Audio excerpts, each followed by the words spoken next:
This is about what Ron Wyatt claimed to discover. And he claimed to discover many things. If you're familiar with him, you know that he's made some pretty big claims, and if you're not familiar with him, this might be a bit of a shock for you, because some of the things that he's found should be known in the entire world of Christianity. Some of the things that he's found has been verified by multiple witnesses, yet they're not talked about. I think the reason they're not discussed in the Christian circle and in Christian churches is, number one, we live in a Laodicean dead church age. It's lukewarm. It doesn't care about the Bible or God.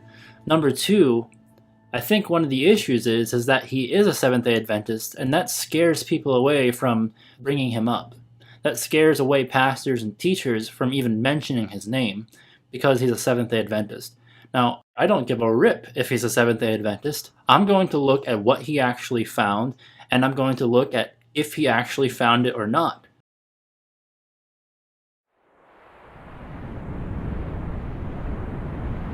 Then the Lord rained upon Sodom and upon Gomorrah brimstone and fire from the Lord out of heaven. The first discovery we can investigate is the location of Gomorrah. And Abraham got up early in the morning to the place where he stood before the Lord. And he looked toward Sodom and Gomorrah, and toward all the land of the plain, and beheld, and lo, the smoke of the country went up as the smoke of a furnace.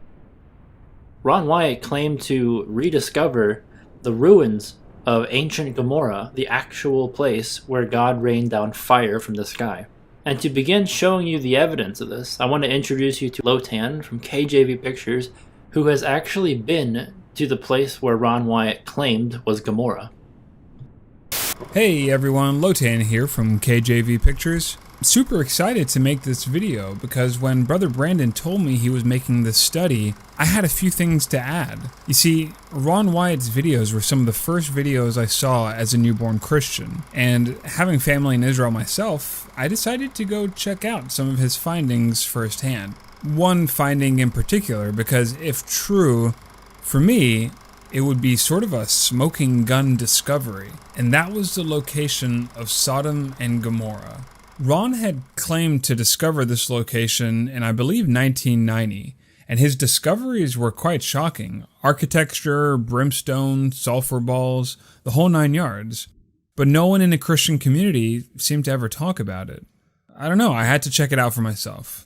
So I went on his website, and using only this map, I made my way to the supposed location of Gomorrah. As you can see, I wasn't working with a whole lot. The road we took to the Dead Sea spit us out right around here, and then we traveled up the coast until I eyed a piece of white, ash-colored land where the map suggested Gomorrah would be. There was no parking lot or anything, no tourists, or anyone for that matter, just a two-way road up and down the coast of the Dead Sea. So we pulled the car over and just started walking.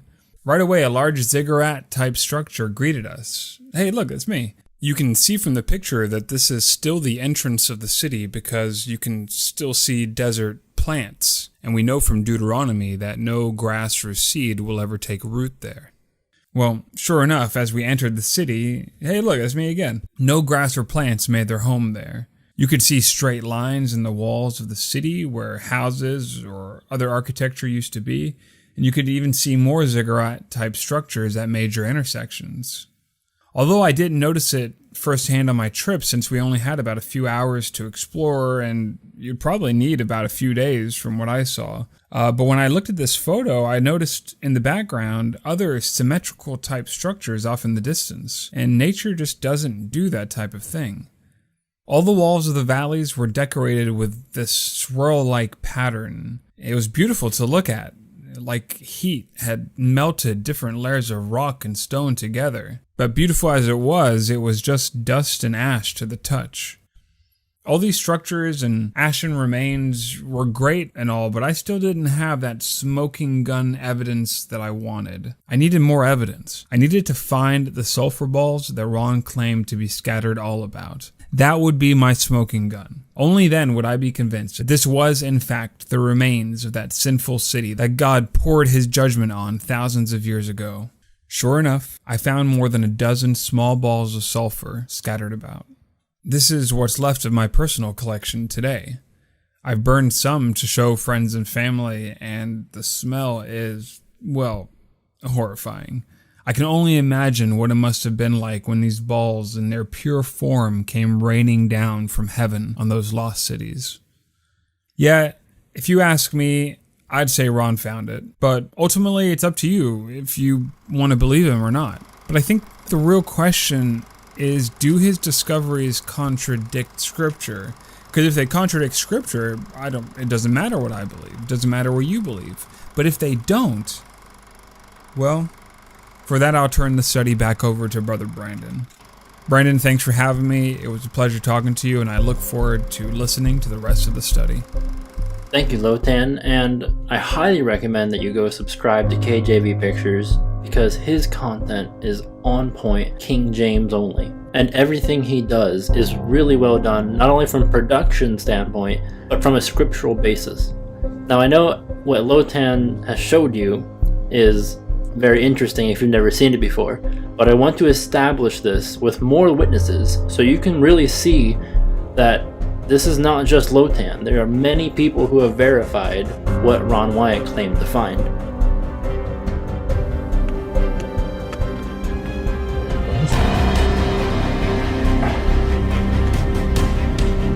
That's a good sized one.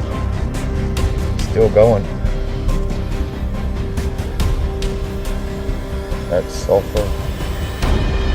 That'll burn right now. Just put a lighter to it and it'll burn until it's gone. Pretty neat stuff. We're gonna set it on fire so everybody can see it burn. See it turning yellow, and it starts melting, turning black. Watch, and it's burning. Still burning. And pretty soon it'll start running down the wall.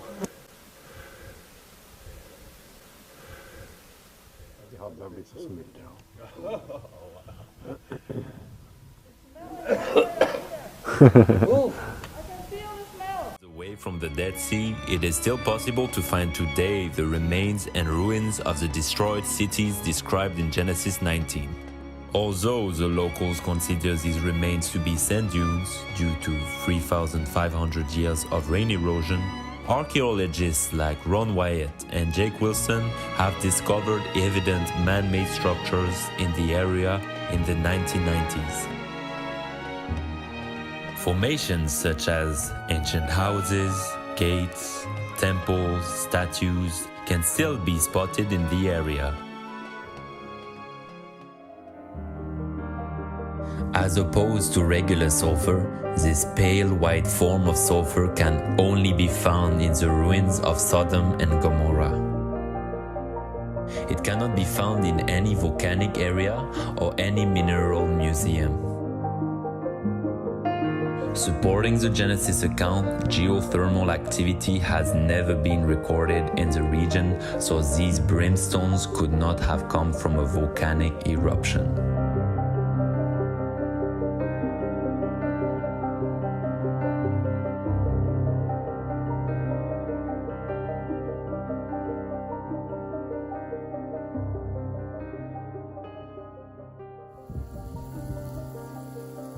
Just one touch. I didn't even see the sulfur on my finger. Look at this blister. It was so hot, it was indescribable.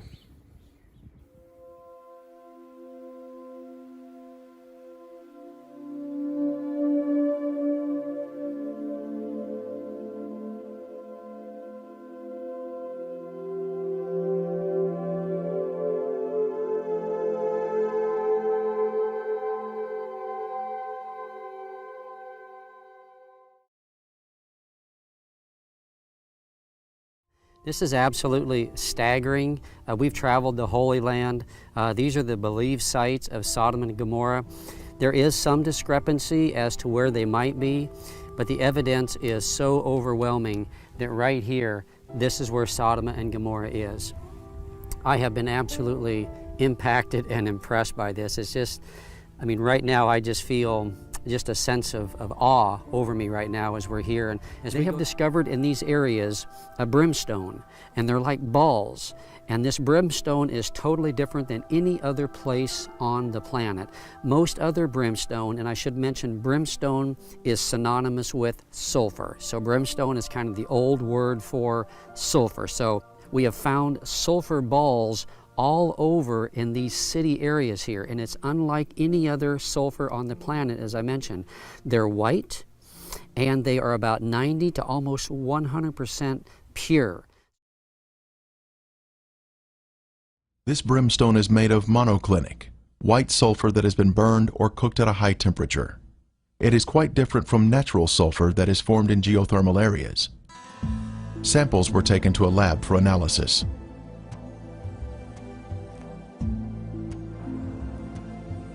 Each specimen was carefully separated and prepared for testing, with the outer portion cast aside.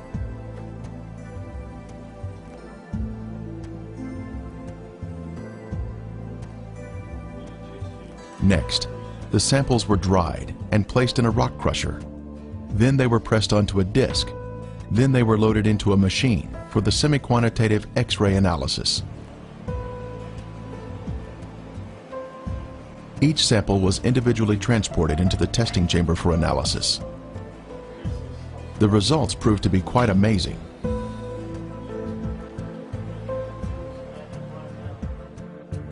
As the samples were found to be 98% pure sulfur, unlike any other sulfur found on Earth.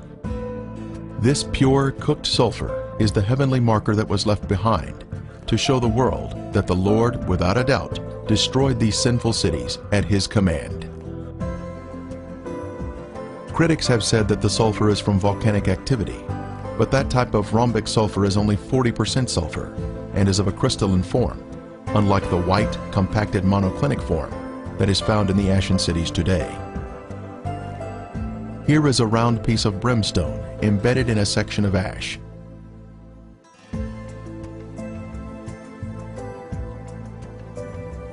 Another clump of ash contains a piece of brimstone that has a burn ring surrounding the unburned sulfur inside.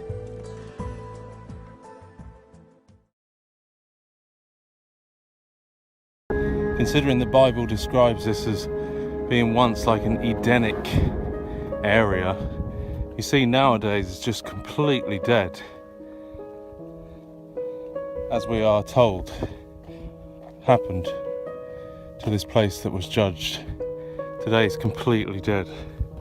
Nothing is growing here.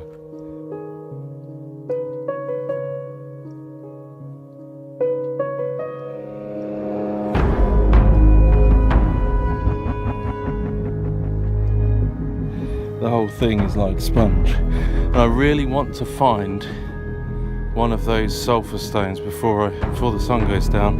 I really want to find one of those stones to show you.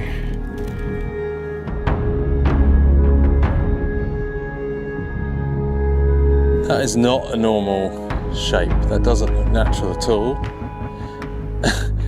That is definitely seems to be a man-made shape.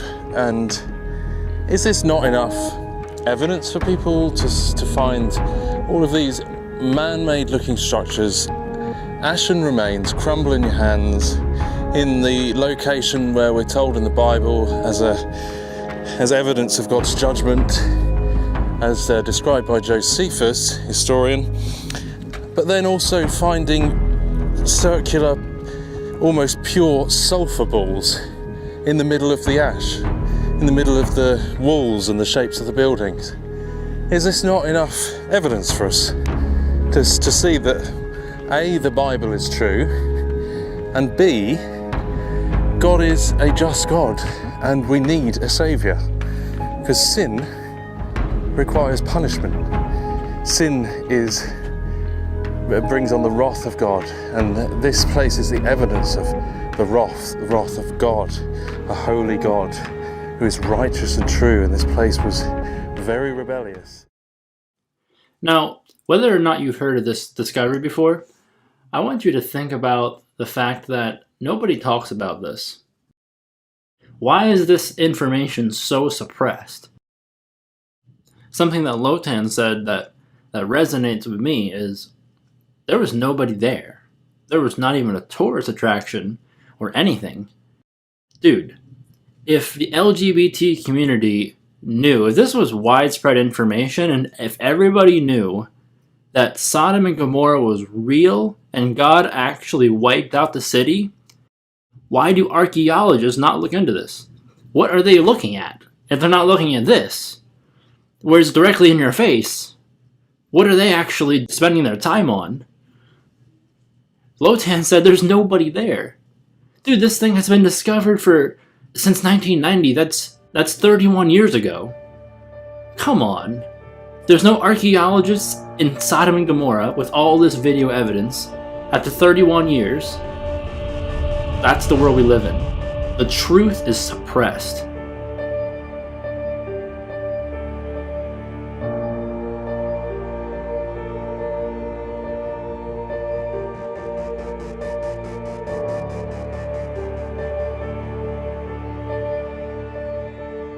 Everyone that doeth evil hateth the light, neither cometh to the light, lest his deeds should be reproved. But he that doeth truth cometh to the light, that his deeds may be made manifest, that they are wrought in God. So the world won't share it. The Christians won't share it because when they point it back to Ron Wyatt, they'll say, oh, Seventh-day Adventists will get everybody entangled into this false doctrine of Seventh-day Adventism. So the Christians don't share it, the world doesn't share it, and it just sits there. If you're interested in watching any of those videos that I just gave you a sample of in full length, I'll put the links in the video description of this video. Feel free to research those and watch those on your own time. They're all really, really good. Some of those documentaries are very informative. And keep in mind, as you watch all these, that none of these documentaries would even exist if God did not use this one man to bring them to light.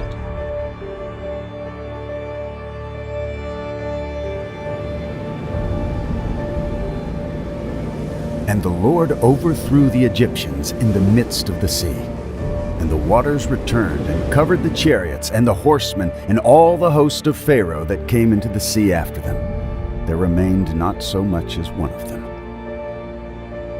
But the children of Israel walked upon dry land in the midst of the sea, and the waters were a wall unto them on their right hand and on their left.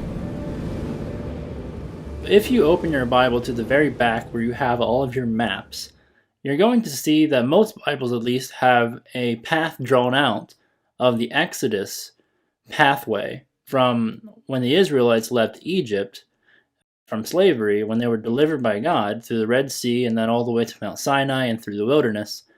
Most Bibles will have a map that depict the pathway and the route that they took. You can throw that map in the trash. That's not the actual route. Ron Wyatt found the actual Red Sea crossing. When Ron Wyatt was at this spot in 1978, he decided to inspect the waters here for any evidence that may have been left behind from approximately 20,000 chariots, plus the horses, horsemen, and foot soldiers. What he found has been confirmed by others. Scientists always kept trying to say that they crossed in the Sea of Reeds, which was ankle deep at a certain time of year and stuff. And Dad wanted to prove that it was a biblical miracle. And so he tried to trace their steps from Egypt. And basically he did. He got an airplane and he had this guy named Moses, actually. Yeah. This is no lie. We hired a pilot in Eilat and his name was Moses, and he flew us up and down through there, and Dad told him what we're looking for. We're looking for a valley that goes all the way through the mountains from here, from the Sinai Peninsula to here. And the guy said, oh yeah, there is one. And back then there wasn't a road even down it, but now they have a road down there. All the way through, yeah. It keeps washing out all the time. There has never been any real convincing evidence, nothing found, nor archaeological evidence found by Cairo, Egypt, that would support the fact that the Israelites crossed there. There has been, however, much evidence found, archaeological evidence, to show that the crossing was here and that Mount Sinai is in Saudi Arabia.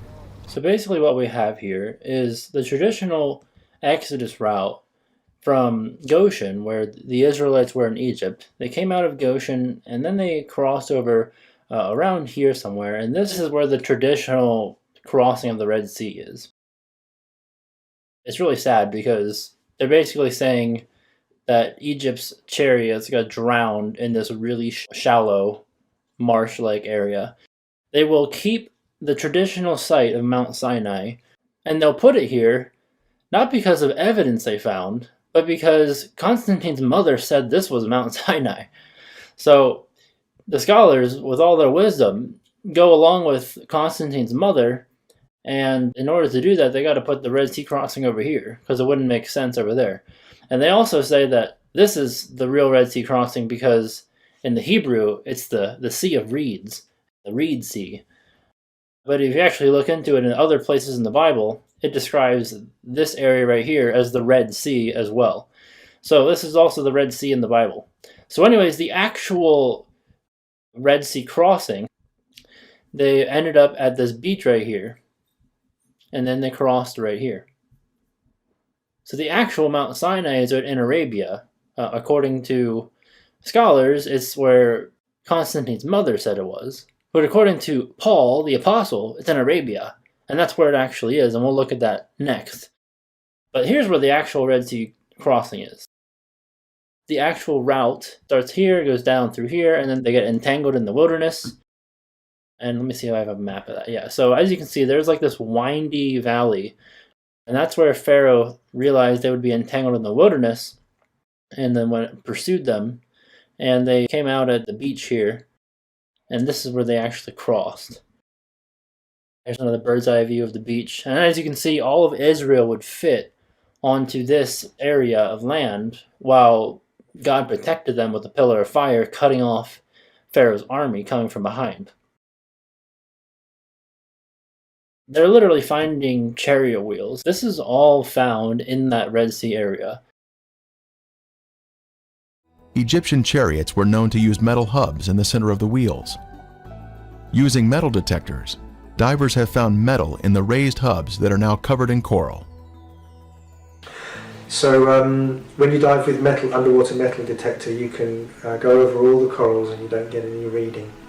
And then when you go over obviously metal or iron or whatever, you do get a reading. So that's the way you know that if you've got a wheel shape and you get a strong metal reading from it, then that would be the difference between just a round coral and something that could potentially be a chariot wheel.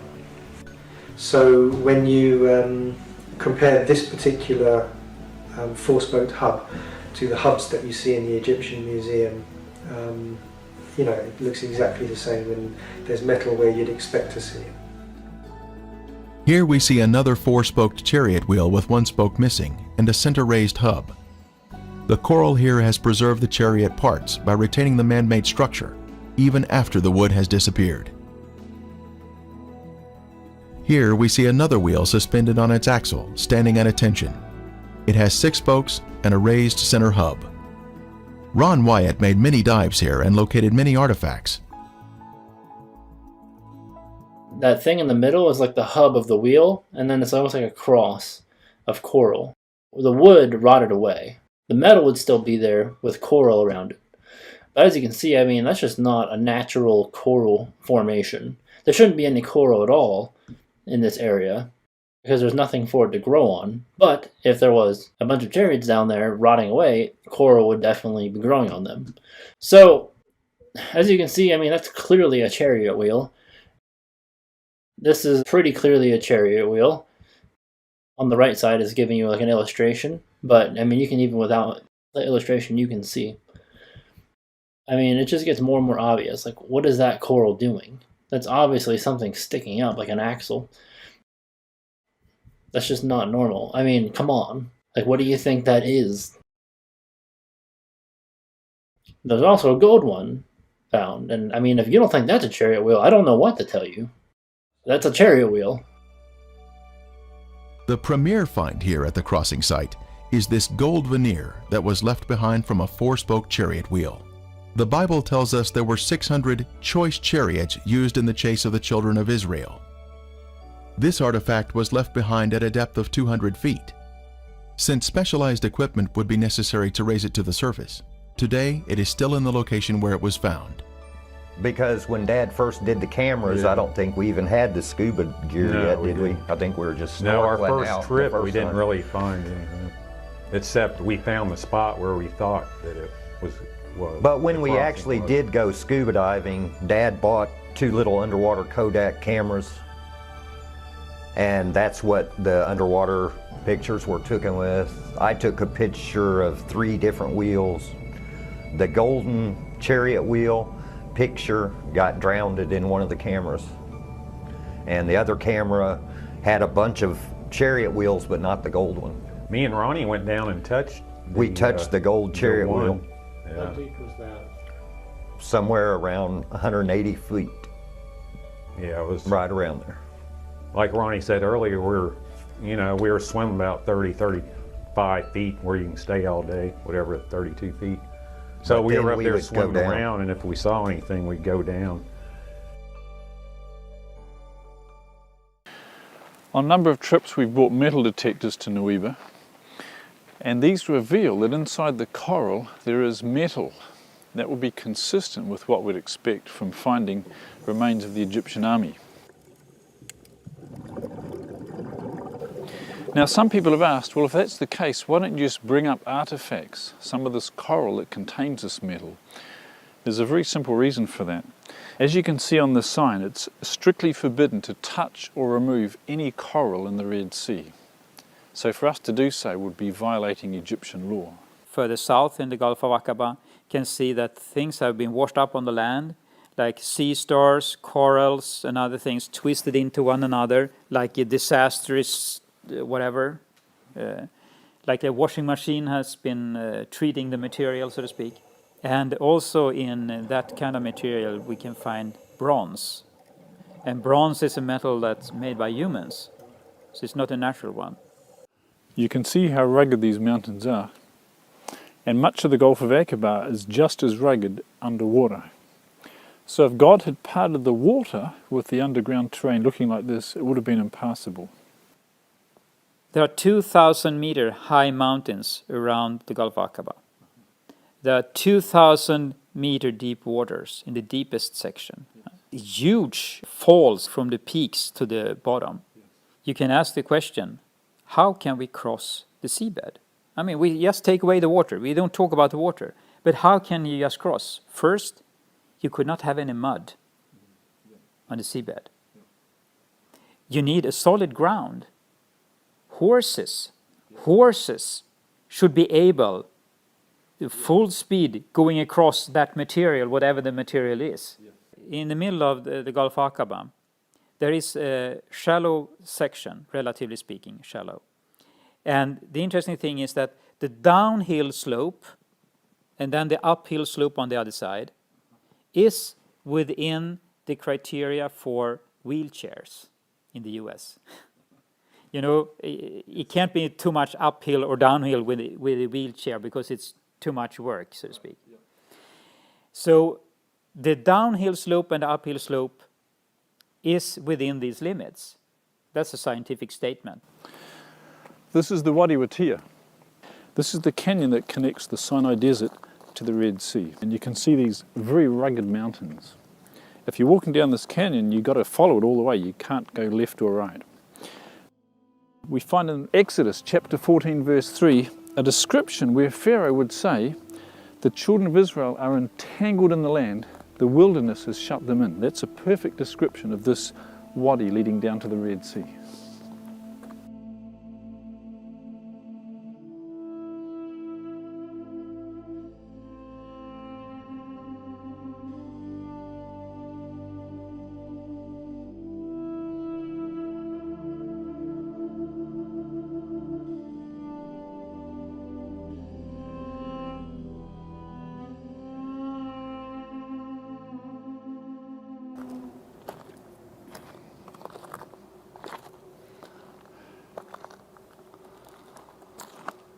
Finally, after walking about 30 kilometers through this wadi, they come to the Red Sea. You can see behind us the Gulf of Aqaba, and behind that, the mountains of Midian.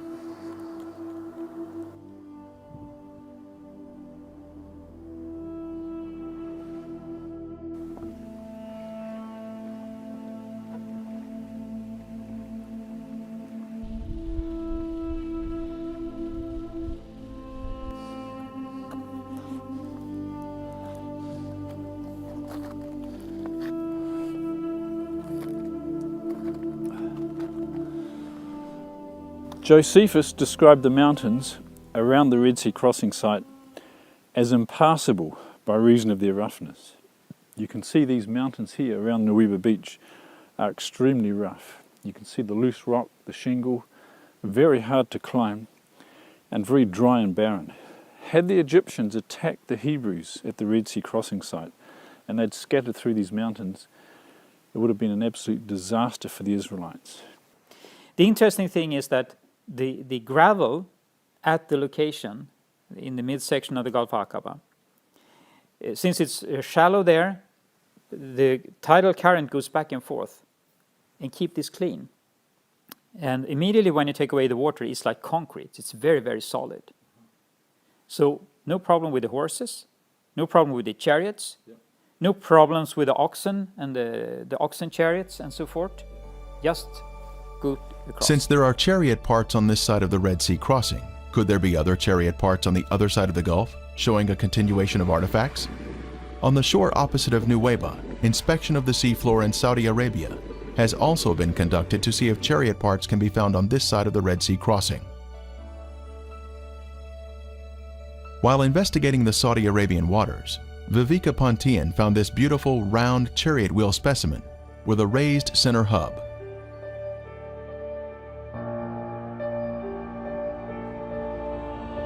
This is confirmation of the chariot parts continuing to the other side of the crossing site, opposite Nuweiba. They also found a human femur bone, possibly a human rib cage, which is really hard to see, and a horse hoof. Horses are not on the Sinai Peninsula today, so, okay then, where did that come from? Why is that in the Red Sea crossing? So I think there's enough evidence here to easily conclude that this is the actual Red Sea crossing, and as we'll see in a moment here, this is definitely the Red Sea crossing because Mount Sinai is on the other side of it.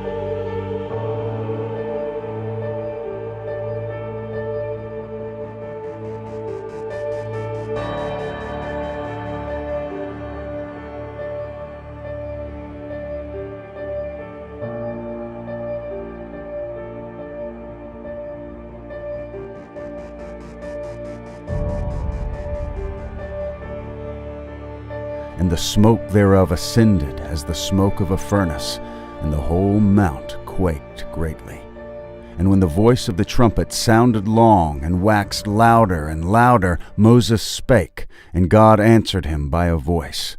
And the Lord came down upon Mount Sinai on the top of the mount. At that time I had vacation to come to Korea. When I see my father, he said, look, I have been to pilgrim, but why is very big difference, the Bible and Sinai Mount? And then I said, you are the elder in the church, how you say like that? Don't talk like this. He said, no, it's something different. And then he gave to me the videotapes. And then when I see this showing about Ron Wyatt, he said he had been to the northern part of the Saudi Arabia in Midian wilderness. Then he said Mount Sinai is there.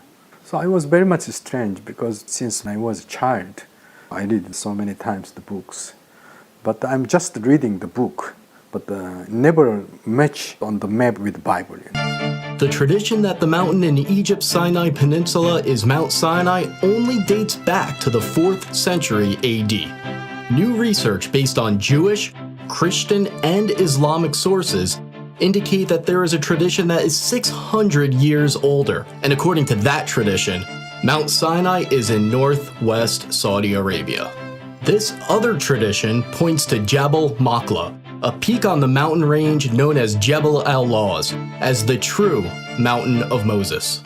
Several historical sources, including Josephus, recorded that Mount Sinai is the highest mountain near a city that is today called Al-Bad.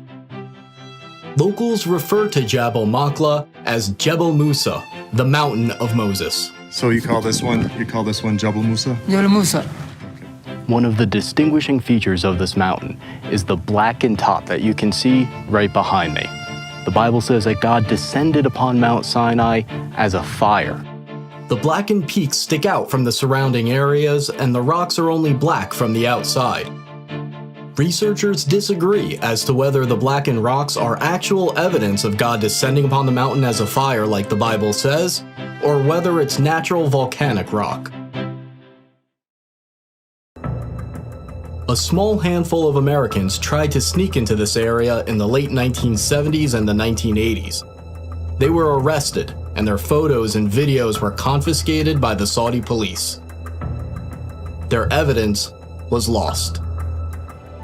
Mount Sinai was first discovered in 1984 by Ron Wyatt and his sons, who walked across the border into Saudi Arabia without a visa in order to document the evidence here. After seeing the mountain, he and his sons were captured and were accused of espionage. They spent 78 days in prison, awaiting execution, before they were finally released.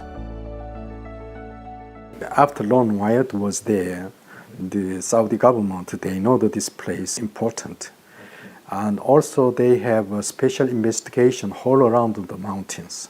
They found so many stone structures and many ancient rock inscriptions. The local peoples, they call it the Jabal Lows. Jabal Lows, Jabal means Arabic is mountains, and Lows means the almond. It's something strange. Arabic and Hebrew name is same, Lows. But in Saudi Arabia, actually, it's not growing the almond tree, except these mountains. God ordered to Moses, the Oholiab and Bezalel, two persons, giving them the knowledge to make menorah by the gold. How they made menorah? 3 branch and other side 3 branch. It's like almond flour. And thou shalt make a candlestick of pure gold, 3 bowls made like unto almonds, with a knop and a flower in one branch, and 3 bowls made like almonds in the other branch, with a knop and a flower. So in the 6 branches that come out of the candlestick. Then 12 tribes had problems that times.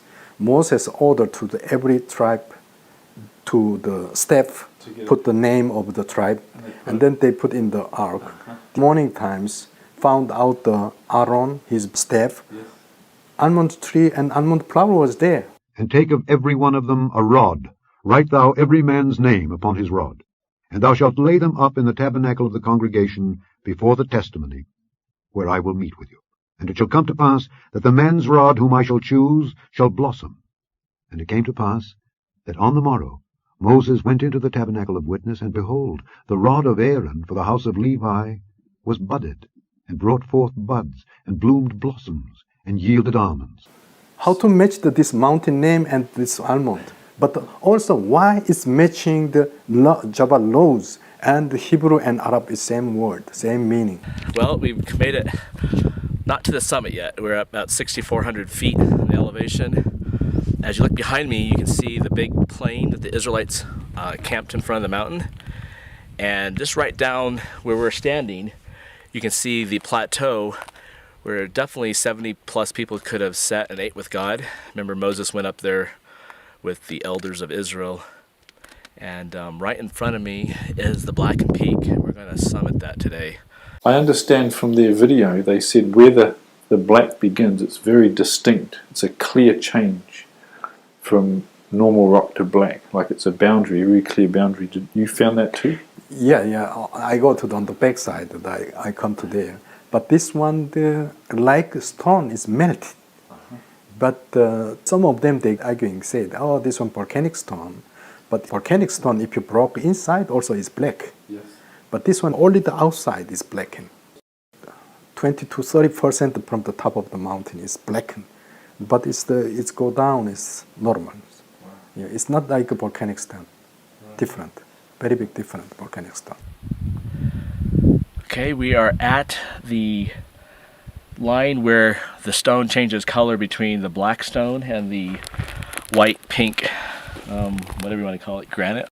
And here's a blackened boulder. And we're just looking at it, and if you pull off this piece, inside's a different color.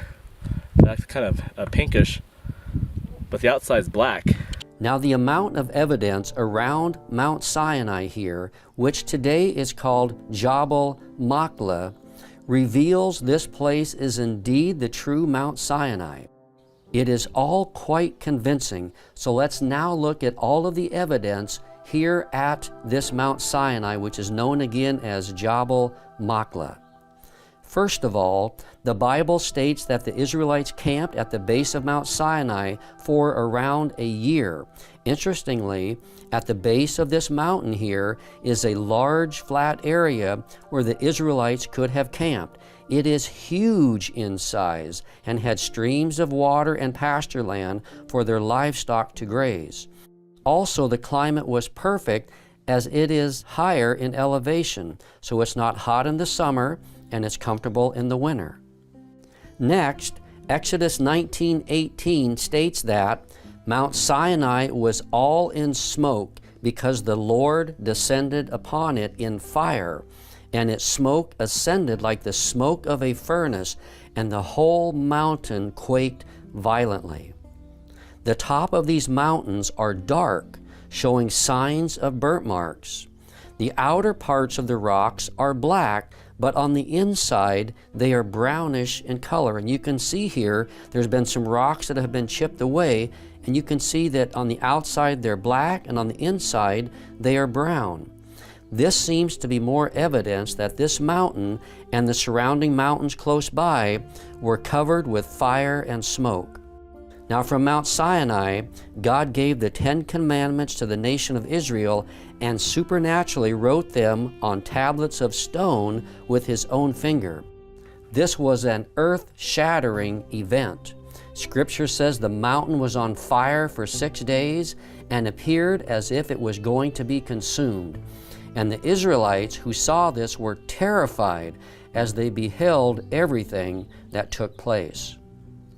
The Bible also speaks about how Moses and 70 elders of Israel went up the mountain to worship God. The elders were to stay at a distance from Moses and could only go part way up. Interestingly, there is a natural plateau part way up the mountain where this event could have happened. Another piece of strong evidence is that at the base of this mountain, an altar has been discovered. This would match what Scripture states in Exodus 24:4 and 5. And Moses wrote down all the words of the Lord. Then he got up early in the morning and built an altar at the foot of the mountain with 12 memorial stones for the 12 tribes of Israel. And he sent young men of the tribes of Israel, and they offered burnt offerings and sacrificed bulls as peace offerings to the Lord. Now at the very base of this mountain are extensive remains of an altar and a complete system for animal sacrifice. There are corrals where the animals would have been kept and an altar at the front of it. There have also been discovered animal bones here underground. Scripture also refers to 12 memorial stones or pillars for the 12 tribes of Israel. Interestingly, there are stones by this altar that perfectly match the biblical record. The Saudi locals say that in the past, these stones were much more evident and could be seen much more clearer, and that the platform was more intact as well.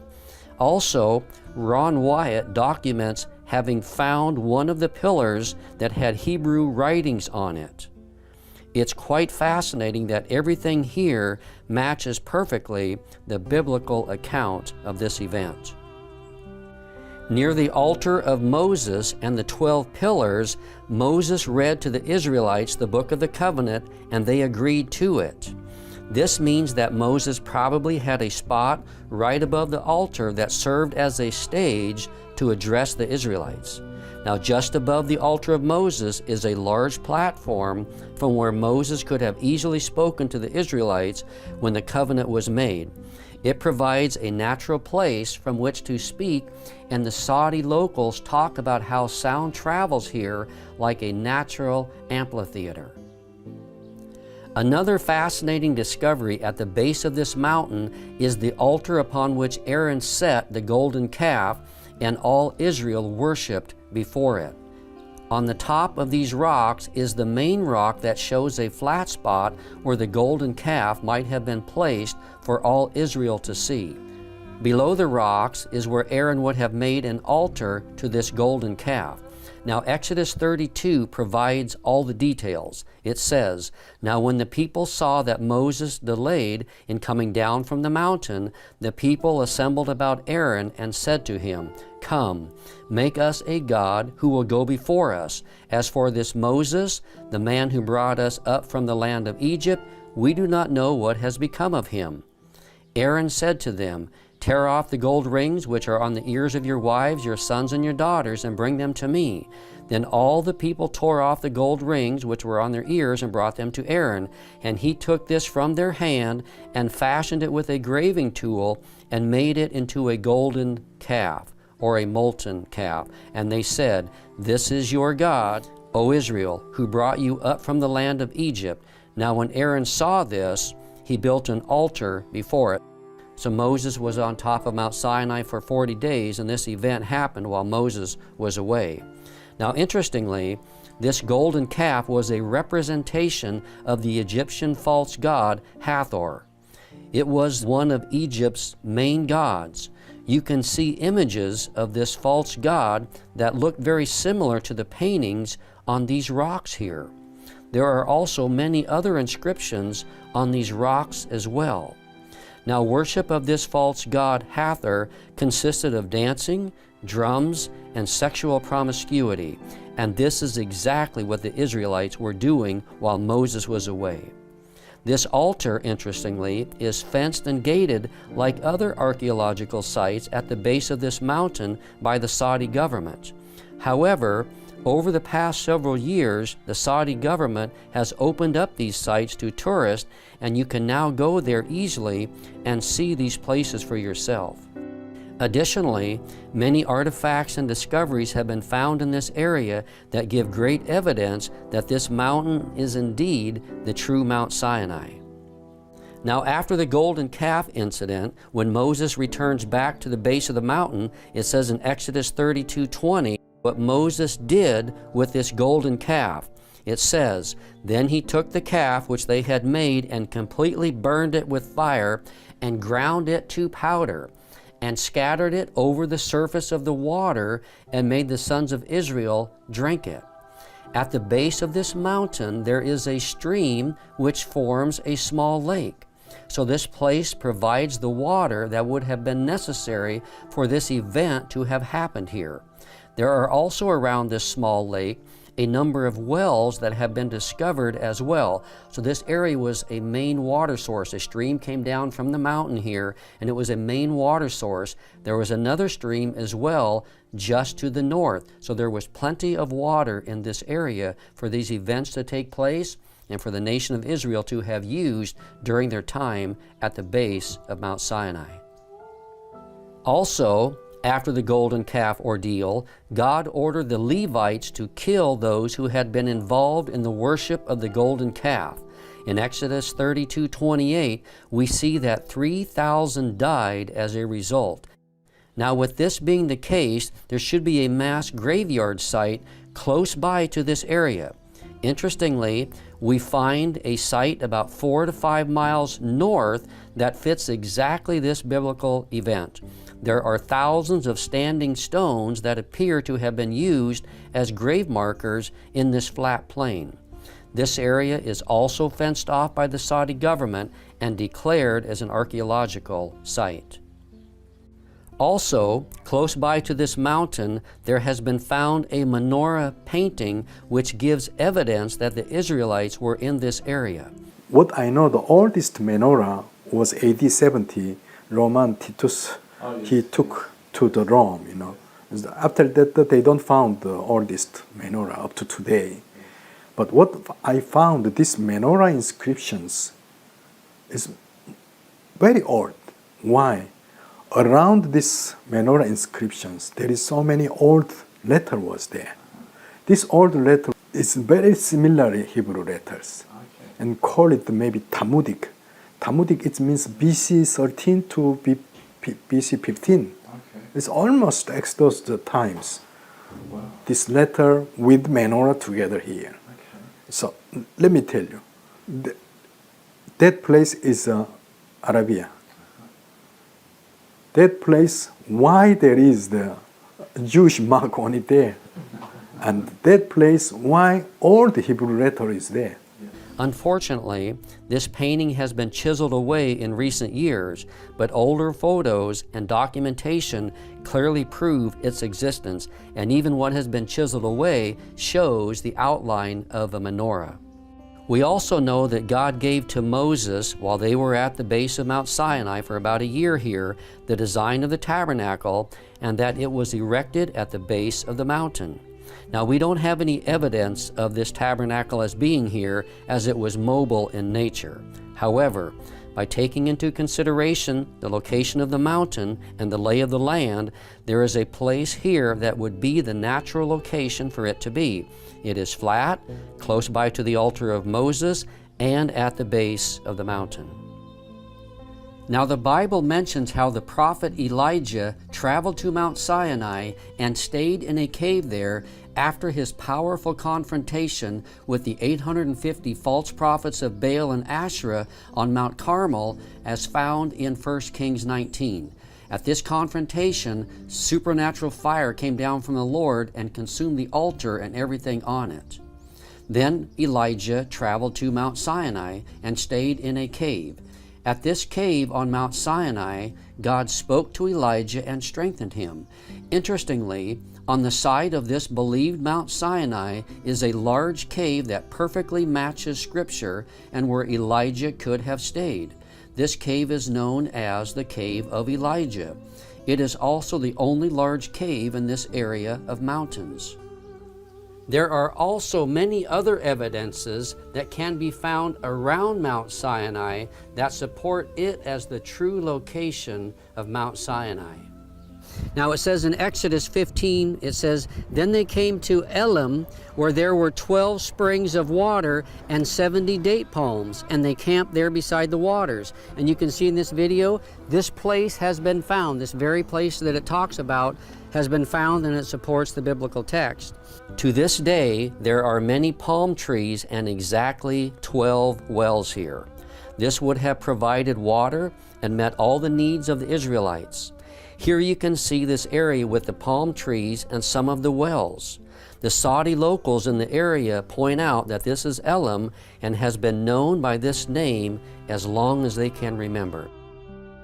After this, it says in Exodus 17, "Then all the congregation of the sons of Israel journeyed by stages from the wilderness of Sin, according to the command of the Lord, and camped at Rephidim. And there was no water for the people to drink. Therefore the people quarreled with Moses and said, 'Give us water that we may drink.' And here is where Moses struck the rock, and water gushed out and came out from this rock." Now this rock that Moses struck and God split in two is believed to have been found and is a perfect match with the biblical account. It is massive in size and sits upon a small hill. It's also located in a large valley where the Israelites could have camped and can be seen from a long distance away. It shows water grooves in it where massive amounts of water ran down from it. And you can see this rock and the water channels and grooves that were made when the water gushed out from it. Now God confirms this in Isaiah 28:21. It says, "They did not thirst when he led them through the deserts. He made the water flow out of the rock for them.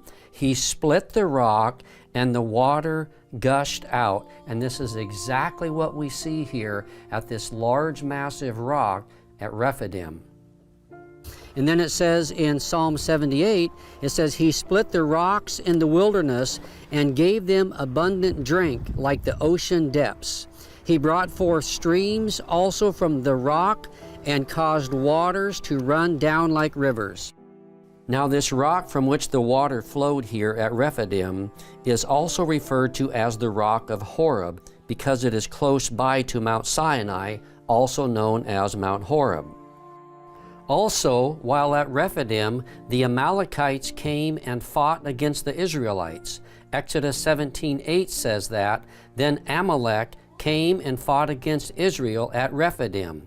The Amalekites were descendants of Esau and were a people who lived south of the Dead Sea region. God supernaturally gave the Israelites victory as Moses held up his arms.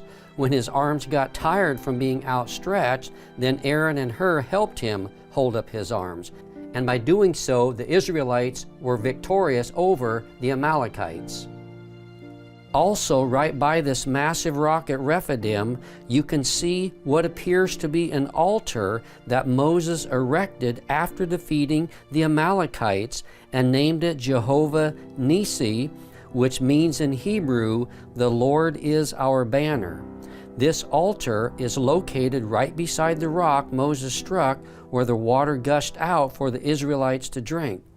Now there are also some other amazing discoveries in this area that are fascinating to see and give more evidence that this area was traversed by the Israelites. Ryan Morrow, who recently visited this area and produced an excellent documentary called Finding the Mountain of Moses, the real Mount Sinai in Saudi Arabia, says some of the following information. He says the name of Rephidim means place of rest. Hebrew inscriptions that have been found in this area have been interpreted to say place of rest, the definition of Rephidim. Closer to the mountain, inscriptions have been found that Dr. Miles Jones, a scholar of ancient Hebrew, believes are talking about the battle with the Amalekites. He says one of the inscriptions refers to the death of an Amalekite. Nearby, there are two inscriptions that Dr. Jones believes are marking where a Hebrew mother and daughter died. To go to the Jabal Lodz. He said, "No, don't go there. There is military already there. If you go there, they will catch you." I said, "No problem, let's go there." And they said, No. He offered to me 200 riyal. Saudi 200 riyal, it means you can buy one piece of gold. And I said, "Okay, no problem, I will give you the 200 riyal. But you should take me to go to Jabal Lodz." He said, "Okay, I will go. Let's go." And then he was driving in front of me. I'm following him, And then after that, I think around 15 to 20 minutes, he said that this one is Jabal Lodz. When I look, it's nothing there. I said, "No, this one is not Jabal Lodz." He said to me, "If you pay 100 riyal more, I will bring to you to the Jabal Lodz." It's an Arab businessman. Then suddenly I said to him, "Look, we have a contract 200 riyal. If you want 100 riyal more, it means you broke our contract. Go to your house. I go to myself. If I found gold, I will not give it to you, anything to you." He said, no, let's go. But that times, I drive myself because I know maybe way to, because already we know the directions, So I'm following my way. And I will tell you, Saudi, the skies, there is no cloud because no rain, But I found the big black cloud is touched the top of the mountains. Okay. So I thought maybe if I go that place will be Jabal Lodz. We are the far away, but we know the direction because it's like a signal, So I'm following, but the crowd is always moving, depends on the wind, But this one is not move. He touched the top of the mountain and slowly it's coming down. It's like the cloud pillar, And then I follow. At the last moment when I arrived, that mountain was the Jabal Lodz. Wow. So that's how you found it, like God put a cloud there. Yeah. Wow. And then I stopped there. When I come out, suddenly on my back sunshine. But this black cloud completely covered the whole around the mountains. Wow. From inside, start lighting, tendering, like God appeared 3,500 years before. Wow. I was afraid, really. This is your first trip there? Yeah, first trips. Wow. And suddenly I fell down. I started to pray to God. The rain dropped on my body. And you know, the tender, the sound inside the mountain is huge. You feel like earthquake also shaking the ground. I was afraid that some stone is falling down from the mountain. And tendering and writing. After that, I was afraid, you know, pray to the God, please, we are the sin, you know.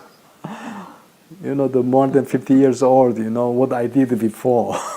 So I started to think about everything is pull it out to God. And then all my family afraid to inside the car. And the Bedouin also, they afraid in the car. I pray and pray, pray. And suddenly I feel something, you know, very quiet. When I look, and the whole cloud is gone, suddenly, and sunshine again. And Bedouin, he come to me, hey. I say, why? Maybe the writing, you ever happen something like this?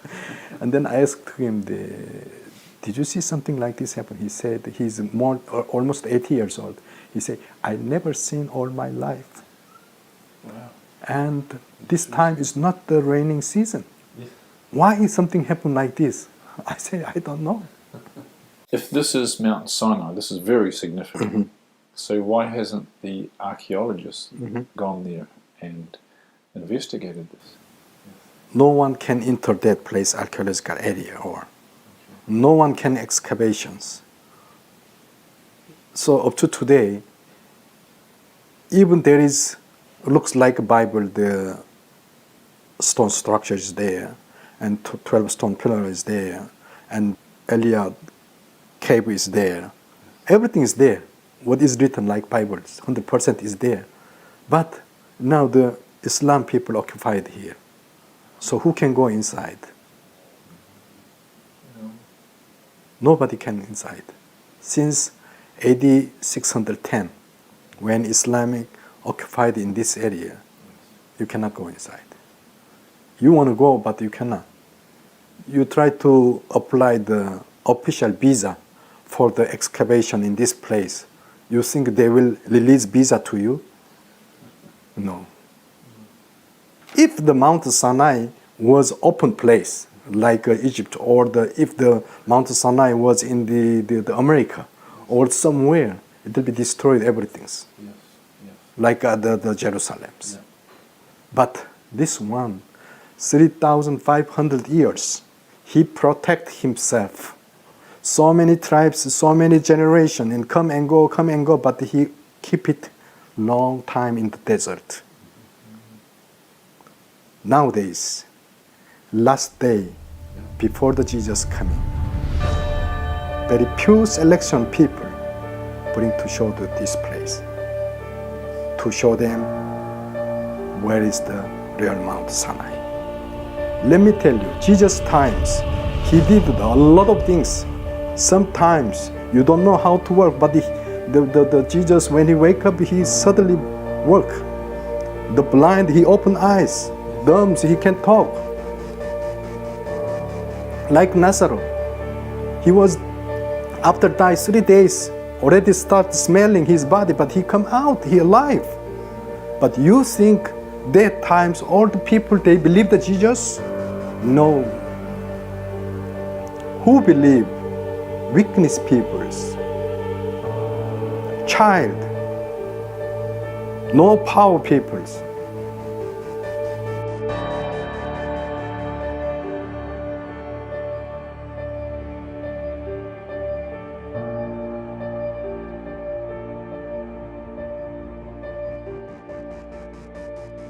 And God looked upon the earth, and behold, it was corrupt, for all flesh had corrupted his way upon the earth. And God said unto Noah, The end of all flesh is come before me, for the earth is filled with violence through them. And behold, I will destroy them with the earth. Make thee an ark of gopher wood. Rooms shalt thou make in the ark, and shalt pitch it within and without with pitch. And this is the fashion which thou shalt make it of.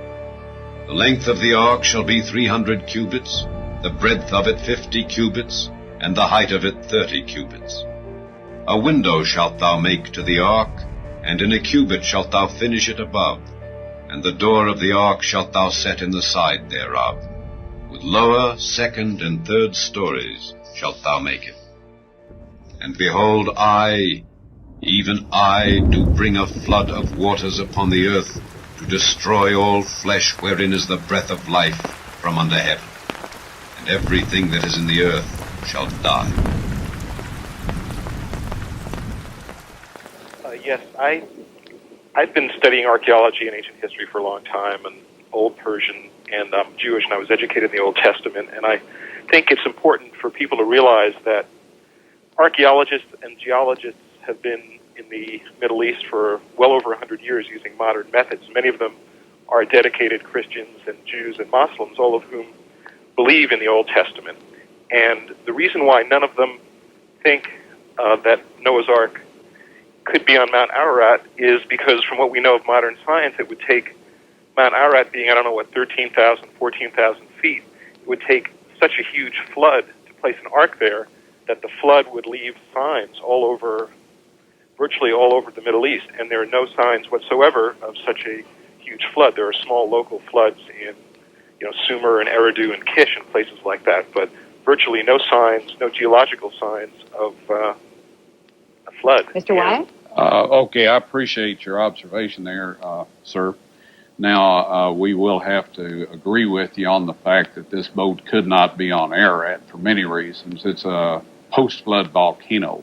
There's glaciers with the associated glacier flow, and the Bible specifies that the ark landed in mountains, plural, of Urartu, and that was quite a large empire out there.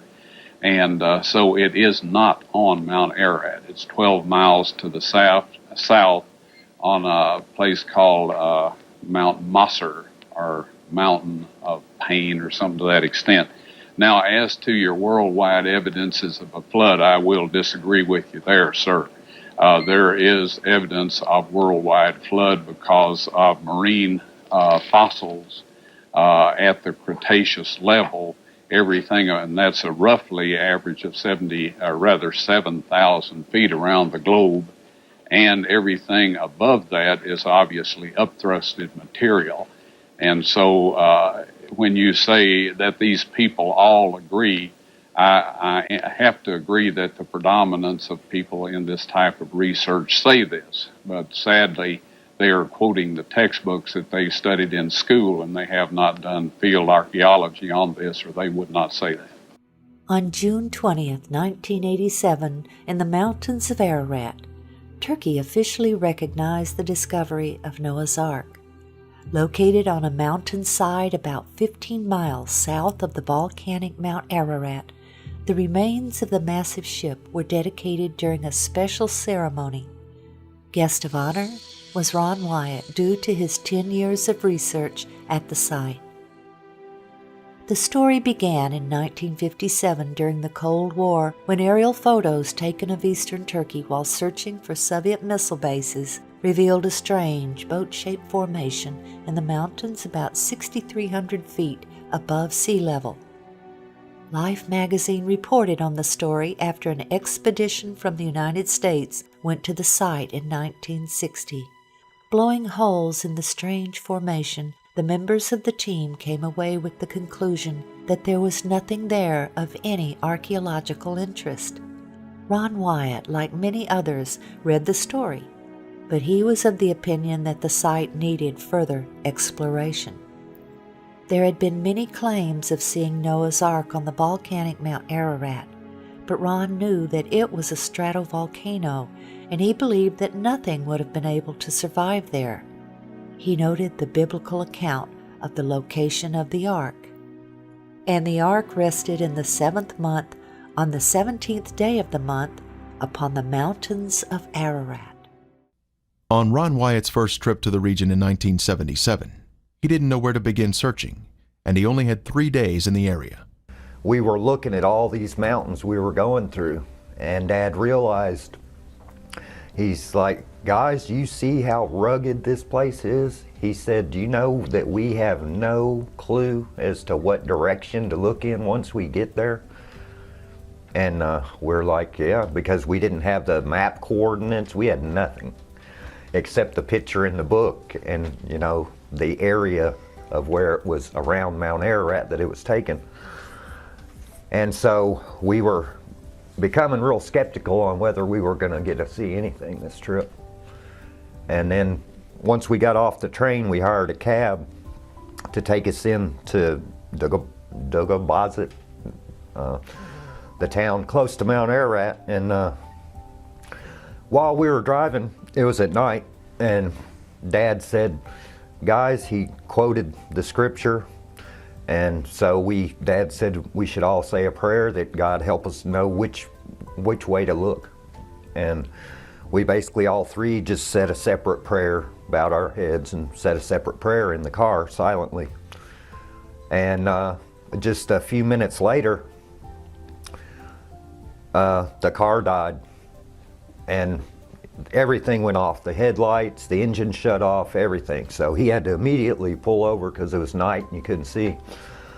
And so he got up under the hood and looked, and he couldn't find anything wrong, didn't know what was wrong with it, and he just goes like this. He couldn't speak much English, so he just goes, you know. And he sits back down in the car and tries it, and it starts back up. Well, during that time, Dad said, hey, you know, we just got done saying that prayer, and then the car died. He said, just in case that was God's answering our prayer, let's pile up a big pile of rocks here on the side of the road to mark where this car stopped. Okay. So we did it, and then the car started back up, and we hopped back in and went on down the road, and it did it again. Everything, lights and everything shut off again. And we're like, oh man, you know. And Dad said, well, you know, let's pile up another pile of rocks here. And so we did that, and then sat there a few minutes, and the car started right back up again. And just went a few more miles, and it did it again the third time. And by then, my dad was a little skeptical. Even he said, well, guys, I think the car's probably just messed up. Yeah. He said, but just in case, let's pile up another big pile of rocks here, just in case this is something, you know. And so we all figured, well, yeah, the car's just breaking down. And so then after that, the car started right back up, and we drove on into town and got our hotel room. Yeah, and then, no trouble. Yeah, I got the hotel room. Then the next day, I guess we got a cab, and he took us out. It was somebody from the village around there. He was our guide, actually, and he took us out, and we found the pile of rocks, the first pile, and I guess we went to the first pile, because we had 3 piles there. I think we went to the first one first and walked out. You know, it was hot. We had a canteen, ended up having a hole in it. So, yeah, we drank what water we could before it all emptied out. Yeah, so we all drank it so it wouldn't just we all got sunburnt in that, but we found the anchor stone, which we had never seen one. Dad had seen some in pictures, some smaller ones, but nothing that big. So he kind of knew what it was. And so there were 8 crosses on the anchor stone? Yeah, 8 crosses on the anchor stone. Yeah, the next pile. Did the next one go to the village and the house? Yeah, the next pile of rocks went to Noah's. The house and the graveyard. Yeah. This photo was taken in 1977 by Ron Wyatt, showing the walls of Noah's home. Since then, all the walls have been torn down by local treasure seekers. In the front yard stood this large tombstone. On the tombstone was a drawing of 8 people and a boat on a wave. The second largest person was looking downward with their eyes closed. This indicates that this was Mrs. Noah's tombstone. After Mr. Wyatt showed this to someone, that person later hired others to exhume Mrs. Noah's 18-foot sarcophagus. And then the third pile was actually Noah's Ark, which was probably the first pile. Well, yeah, because we did it because backwards. We came back from it the opposite way. And it was amazing, because I had never in my life said a prayer and had an answer that definite, that quick, just knowing full well that, I mean, of course, that night we thought it was just the goosebumps. car breaking down, but the next day when we walked out and found that, we knew that it was, you know, because like I say, it was, the countryside was so rough, barren, We couldn't have found that. There was no way in the world we could have found it. We didn't even know to go to the right or left side of the road, or no idea. And so we pulled up on walked the side. straight out to him. But the factor that captured his interest the most was the length given in the Life magazine story, 500 feet. Most people were looking for a 437-foot Noah's Ark based on the Hebrew cubit, but Ron again went to the Bible to learn more. And Moses was learned in all the wisdom of the Egyptians. Moses was the author of the Genesis account of the flood. He would have known the cubit of the Egyptians. The Hebrew cubit didn't come into existence until there was a Hebrew nation after Moses' death. The Encyclopedia Britannica stated, "The Egyptian cubit is generally recognized as having been the most ubiquitous or universal standard of linear measurement in the very ancient world. The royal cubit equals 20.62 inches." This would mean Noah's Ark was much longer than 437 feet. 17 years after the Life magazine article, Ron finally made the journey to Turkey. When he saw the boat-shaped object, he saw that it looked just like it did in 1960, and he knew he would need permission to excavate in order to learn anything about what was beneath the surface. So he returned home and enlisted a number of friends to help him pray for an earthquake to reveal more. In late 1978, he learned of an earthquake in eastern Turkey and returned in August of 1979. When he arrived, he was overwhelmed by what he saw. The earthquake had dropped the soil around the object, and a large crack extended the entire length.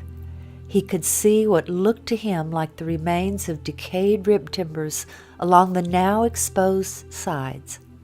Also, he was able to measure the depth of the debris and measure the length. It was 515 feet, or exactly 300 Royal Egyptian cubits. He was now convinced. He carefully combed the surface, looking for evidence that it was a shipwreck. He saw what he believed were petrified structures of an ancient ship whose deck had collapsed. He saw what looked like deck joists and deck support timbers. In 1984, Ron met and became friends with Colonel Jim Irwin, the former astronaut. Colonel Irwin was searching for Noah's Ark on Mount Ararat, but he was very gracious and was interested in seeing the boat-shaped site. Ron had brought a metal detector to the site to see if there was a pattern of metal readings. In the presence of Colonel Irwin and others on his team, Ron employed the detectors. He found distinct metal lines down the entire length of the object, while no metal readings were obtained just outside of it. Ron asked Colonel Irwin, who had impressive scientific community connections, if he could have the strange specimen tested. Colonel Irwin sent the specimen to Los Alamos National Labs, where geophysicist John Baumgartner performed the analysis. The results of that analysis captured Dr. Baumgartner's interest. The specimen contained manganese, also titanium and aluminum, among others, and these were not in the form found in nature. Due to the sophistication of the metals, he questioned whether a missile had crashed on the mountainside and Ron had found the remains. The exciting evidences of the metal lines and the analysis of the specimens brought two new researchers into the work. Dr. Baumgartner and David Fassel, a marine salvage expert who knew all about ships and their construction. They both joined the team. Oh, look at that. Oh, well, wait a minute. Wait a minute, let me get a close-up of that. Kind of, You want my hand in there for... Yeah, just to point at those little flakes of iron that are coming out, like right there. There and there. Huh. That's a strong reading.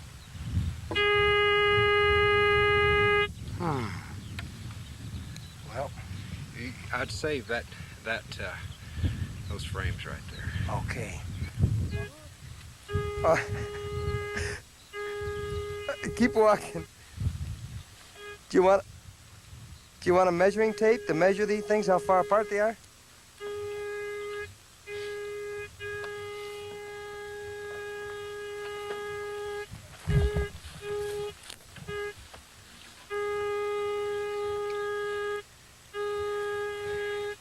John, as a scientist, might I take the liberty here to ask you, do you really honestly believe that you have been on the remains of Noah's Ark?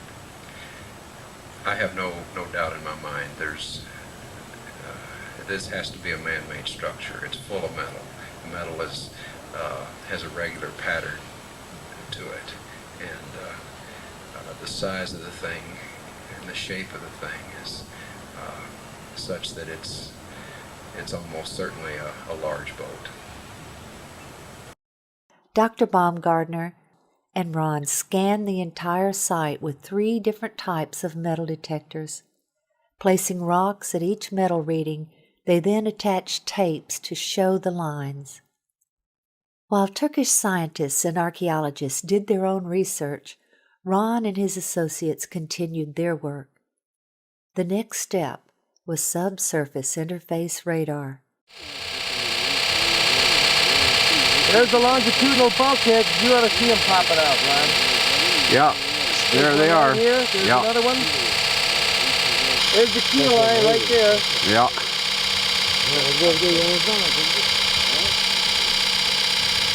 Oh, Ron, the lines are there! The lines are there! Okay, we're going to walk over. Yeah. Take a look. Leave it running so everybody knows that we're not cheating here, right? You got it, Toby. Okay. Now, this is the west bulkhead. Okay, can you look through there and... All right. This is the west bulkhead. All right. That was over there. And he walked easterly. Here we start getting the longitudinal bulkheads. Here, here, here, here, here, here, here, here. Okay. Here. You see there how it shows up? Right. The initial scans were very impressive, showing internal structure consistent with bulkheads and rooms. But to be sure they were interpreting the data correctly, Ron took the scan printouts to Geophysical Survey Systems, the developer and manufacturer of the radar. This data does not represent natural geology. It's a man-made structure. These reflections are occurring very periodic, too periodic to be random natural type interface. There was no longer any doubt that this was the remains of something man-made. In late 1986, the Turks announced their decision. The ceremony was set for June 1987. During that ceremony, the governor asked Ron to demonstrate the radar on site for the journalists and military officials. When Ron showed them a readout that he said looked like an intact timber, the governor then instructed a soldier to dig right there. What emerged was this petrified section of fossilized hand-wrought timber. Sectioning showed it to be laminated wood, 5 layers of timber glued together with pitch, clearly visible oozing from the end. It was tested at Galbraith Labs for organic carbon. The level of organic carbon was extremely high, thus proving this object was once living matter, consistent with wood.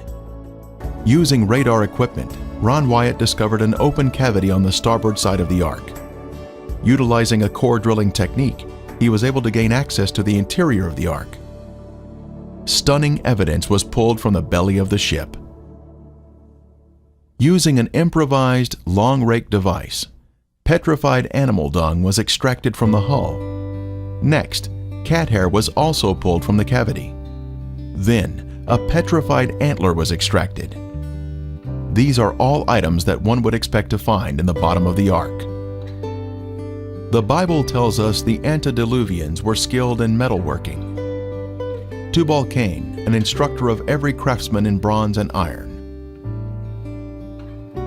This large metal rivet, or metal washer around a metal rod, was found by Ron Wyatt when he had taken a tour group to the site in 1991. The center rod had been struck while it was hot, causing it to flare out, holding the washer in place.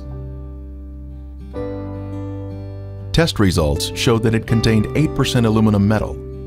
Aluminum metal is man-made, thus proving the site to be man-made. Skeptics have said Mr. Wyatt was lying about the testing, but was he really? When the Ark Discovery International team was at the Ark site, they used a metal detector to locate metal fittings on the Ark. This is a crescent-shaped piece of metal that had been a circular washer in its better days and was found near the bow on the port side. A portion of it tested at Gomorrah Labs in Tennessee, and the results were stunning. It was 8% aluminum metal, just as Ron Wyatt's test had revealed. The test additionally showed a small amount of titanium metal that is also man-made. The Ark Discovery team continued its analysis at the site and located another fitting on the starboard side. A portion of it was sent to Gomorrah Labs for testing, and again, there were incredible results. It contained 8% aluminum metal, 1.3% titanium metal, plus 3.8% magnesium metal, all indicative of the Ark formation being a man-made structure. The Encyclopedia Britannica tells us, because of its chemical activity, aluminum never occurs in the metallic form in nature. These unique metal components are special markers that were left behind, which prove the site is without a doubt a man-made structure, utilizing high-tech construction techniques, consistent with what we should find in Noah's Ark. Modern man didn't discover how to make aluminum metal until around 1900, but the antediluvians had this knowledge in their day. Other metal fittings were found on the port side of the deck. Our metal detector picked up metal readings where a rectangular plate was positioned on a flat plane. This plate originally had 6 rivets. One is still visible on the left side. Now we're going to come to some evidence that I believe is really strong in supporting this area as the site of Noah's Ark. In this area have been found around 30 drogue and anchor stones. As mentioned earlier, these drogue and anchor stones were used as ship stabilizers to better withstand storms and cause drag, so ships weren't driven and tossed on the oceans. Found in this area are around 30 of these drogue and anchor stones. They are found scattered along a path running from west to east. It appears as the waters were receding from the Great Flood, the drogue stones began hitting the land under the water, and then they were cut loose. The remaining stones are generally in the area where the Ark eventually came to rest. Many of these stones have holes carved in them for connecting ropes from the Ark to the stones. Some of the holes have broken over the years in some of the stones. So on the tops of these stones, they had holes in them, and the ropes would go through those holes, and then they were attached to the Ark. These drogue stones were continually used in ancient times after the flood, and can be found in places like Israel and the Nile River in Egypt. So these drogue stones were something commonly used in ancient ship sailing, and they were used as ballast, they were used as stabilizers to keep the ship stable and to keep it headed into the waves so that it wasn't tossed to and fro on the oceans. These drogue stones are over 200 miles from the closest ocean and about 5,300 feet or 1,615 meters above sea level. They have no business being here other than that a huge ship like the Ark dropped them here. So they're a long ways from any water, and they have no business to be here other than that a large ship dropped them here. The numerous stones discovered near the Drupanar site are the largest ever discovered in the world. This would make sense as the Ark was massive in size and would need extra large stones to stabilize it. Many of these stones have crosses carved on them from early Christians visiting this site, and others have crosses that are from the Crusader period from around 1200 AD. Some of the stones have 8 crosses on them, representing Noah and his family that were saved from the flood. Several of the stones have been used as grave markers as well. One of these stones has an ancient carving that appears to be the Tower of Babel. The 3 layers carved on this stone are believed to represent the 3 levels or decks of the ark as mentioned in the Bible. Another stone has unknown ancient writings on it that have yet to be interpreted and translated. All these carvings reveal that this site was venerated long ago and visited by religious people for thousands of years. Another large stone is believed to have been used as a sounding stone for measuring the depth of the water under the ark. In 1990, Ron performed what he called a mini excavation, where he took shovels and bent the blades into a giant razor. He and his associates then shaved off a very thin layer from one section, smoothing it to show the color difference between the structure members and the matrix.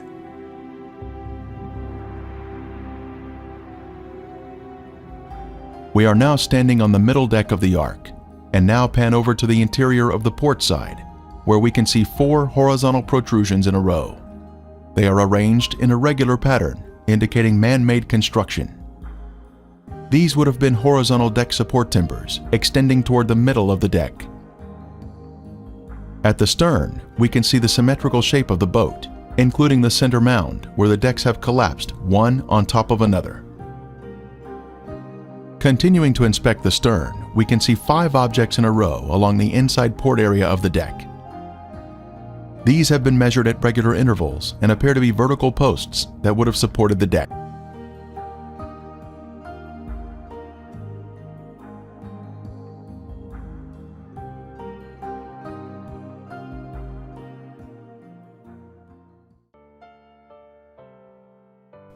Resistivity imaging is complex and has improved greatly with the advent of more powerful computers and resistivity systems.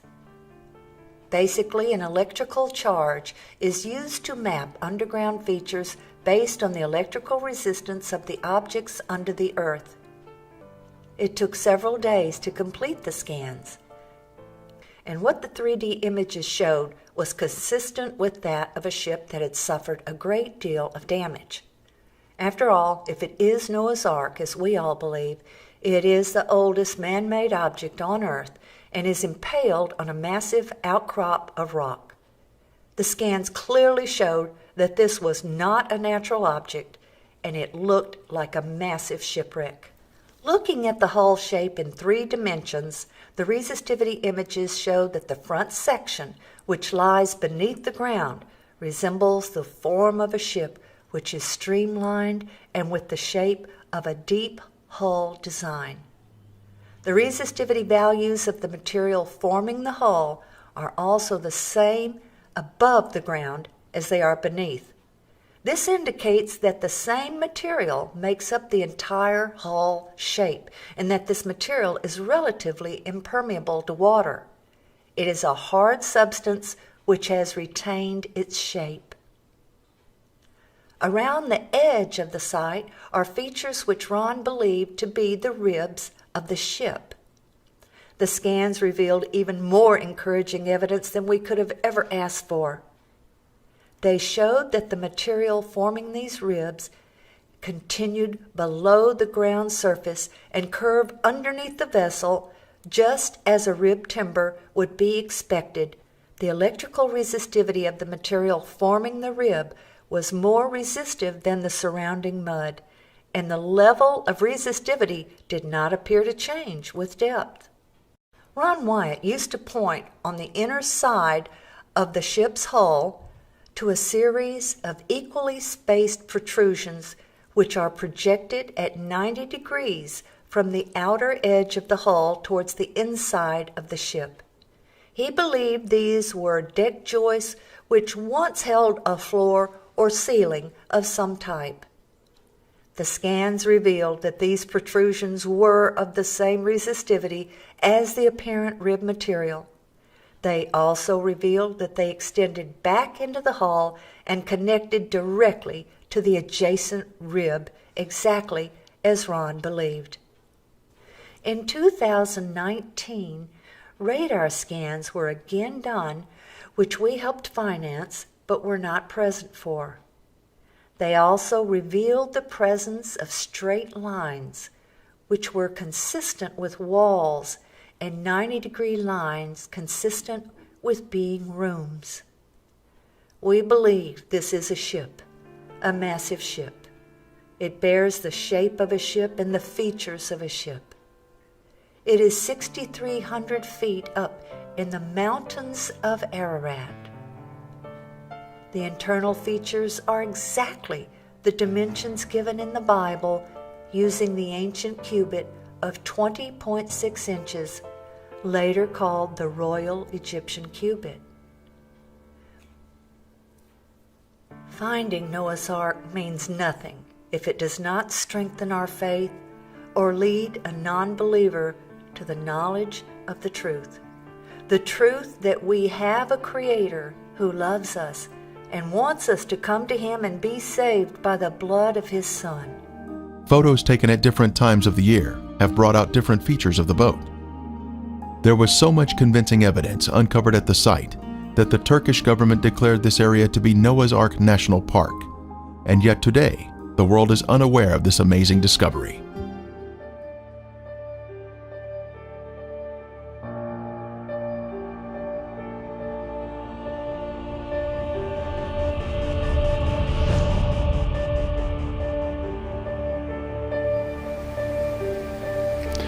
When I started praying that God would change me and do whatever was necessary in my life so that He could work in and through me to help others come to Him and be saved, things started to change. So, regardless of his doctrine, regardless of his denomination, regardless of how he viewed end-time prophecy, which is all completely different than mine, God looks at the heart. He looks at those who are humble. He reveals His secret to those who are humble and those who truly are seeking Him.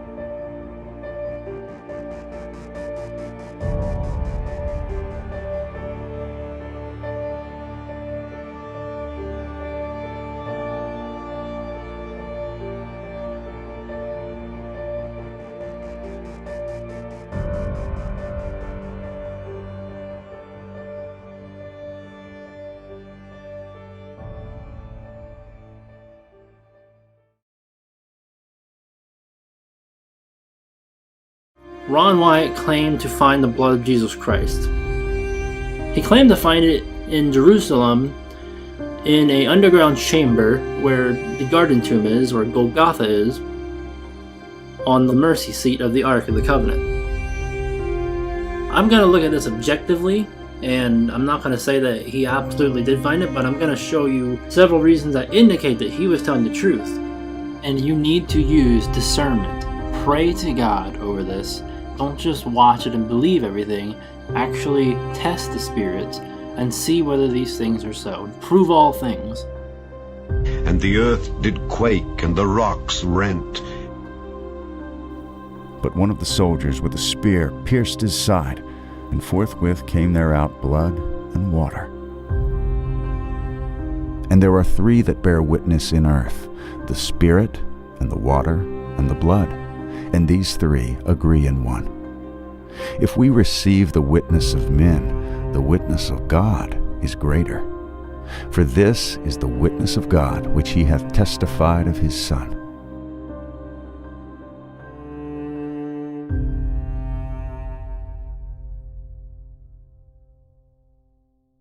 So anyway, I was walking along the cliff face behind this bus station back in this area.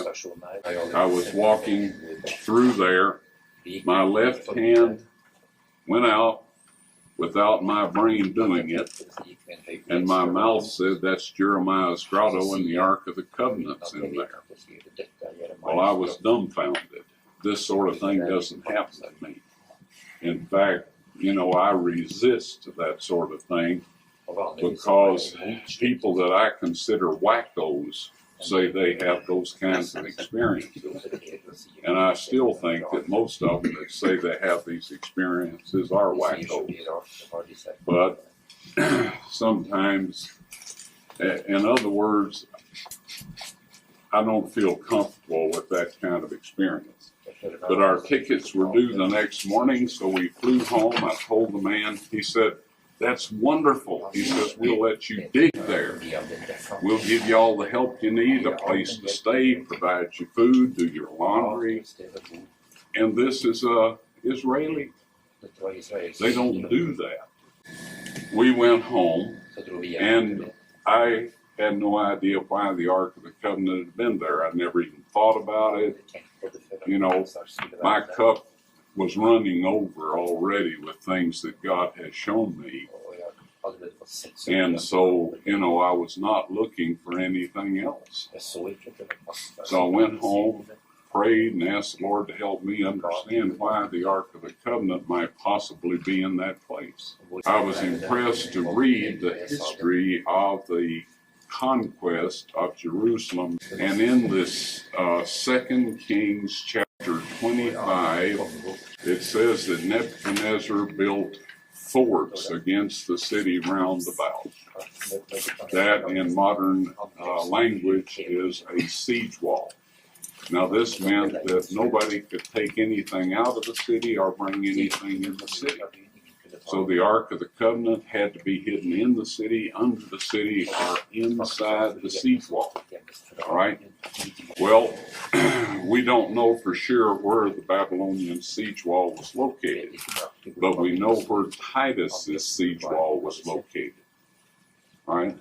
Catapults had the same range back in Nebuchadnezzar's time as they did in Titus's time.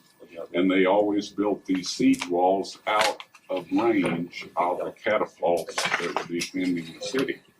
So we know where it had to have been. And from that siege wall, people could not observe, watchmen walking the wall, the siege wall, couldn't observe somebody bringing something out into that cliff over there. So I thought, okay, that makes it reasonable. We got ready, came back and started digging. January 1979. In January 6, 1982, at 2 o'clock in the afternoon, I found the Ark of the Covenant. All right, you would not believe the amount of stone and dirt and everything we had moved. The little Arab guy that was letting us eat at his restaurant, he was a full-grown man, but he's about that tall and small, petite. So as we went through this cave system, he would crawl into the chambers, and I'd give him a light, and he'd shine it around, and I'd peek through to see if it looked like anything in there. So we did this over and over, and we came to this one hole after we had, you wouldn't believe where all we had gone in that cave. And at this point in time, we had gone about 45 feet down and then back up. And here this hole was in the wall, about that big around, and there was a stalactite hanging right down the middle of it. It's the only stalactite I had seen in the cave that wasn't just little ones. This was a big one, and I have it in my collection of things. So I broke it off, made the hole big enough for him to get in, and he was crawling in there, and I started to hand him the light so he could do what we had been doing, several days. He came tearing out of there. His eyes were big as human eyes can get, and he said, "What's in there? What's in there? I'm not going back in there." And I said, "Well, what did you see?" He said, "I didn't see anything." And I thought, well, okay. Now, he had been in tighter places than that and had not responded that way. So I got this little beam of light, you know, in a very dark place here. And I thought, that is divine terror. You know, that's supernatural terror. So I figured that is either where the Ark of the Covenant is or it's the way to get to it, one or the other. And God doesn't want this fella to know where it is. So anyway, he said, he just said, I must get out of here. So off he went. So I made the hole big enough for me to get in. I got in there, and folks, it was full of rocks, bigger than these here, up to within 18 inches or so of the ceiling. If this young man hadn't been terrorized and come scooting out of there like he did, I would not have gone in that place. But who needs rocks? We've been moving thousands of them for 3 years. So anyway, I crawled in there with the flashlight, and I crawled around on top of the rocks, and I shined the light down between the cracks in the rock, and there a flat gold thing reflected back at me. So I moved over and shined down through another. There was 2 reflections, one here, one there, and one over here. So I knew it was a flat gold top. And I thought, the Ark of the Covenant. I forgot about the cherubims, you know, sitting on top. They'd have been poking up through it. That was the top of the mercy seat. But anyway, I started moving these rocks, and I stuck them everywhere I could. By the time I got down to that gold surface, I had them behind my shoulders, leaning back against them, and it was the table of showbread. Well, hey, that's not a bad thing, huh? But anyway, I was looking for the Ark of the Covenant, and it was only then that I took time to carefully examine the rest of the chamber. See, I had just crawled in, took a quick look, and started checking down under the rocks. So as I moved the flashlight along the wall, I saw a stone box sitting against the wall about this low, this much space between it and the ceiling. The lid was broke, slid around, and right above it was a crack with dark brown-looking material at the bottom on the bottom of this crack. And I was able to see the top of the lid of the box. On both sides of the broken pieces was more of this brown stuff.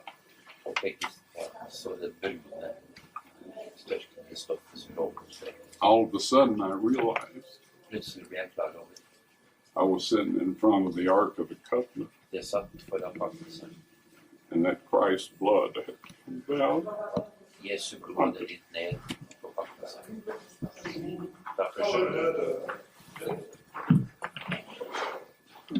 I had never heard anybody preach anything about that sort of possibility. Never. And it was too much for me. When I regained consciousness and looked at my watch, again, 45 minutes had passed from the time I crawled in the chamber. Because I figured I'd find the Ark of the Covenant in there, I wanted to know what time it was. So anyway, it was 2 o'clock when I entered the chamber. And after I regained consciousness, it was 2:45. I couldn't see down in there, but I knew what it was. Now, I'm not a body language expert, but this guy seems to be telling the truth. He seems to be recollecting real events by his hand movements and just by the way that he explains things. And I cut a lot of this out as well just to condense it for this video, but again, I'm going to be objective about this. My main point here is that he really does seem to be recalling events as he experienced them.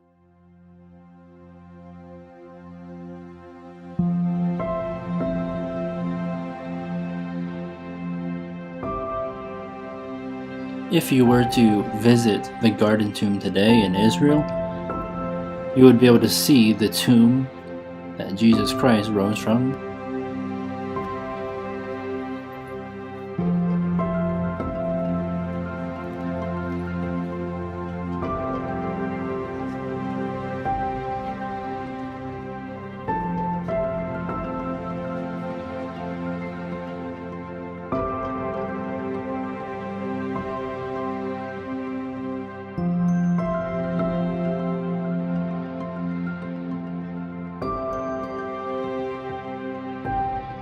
You can see the skull, where the Bible describes it as Skull Hill or Golgotha.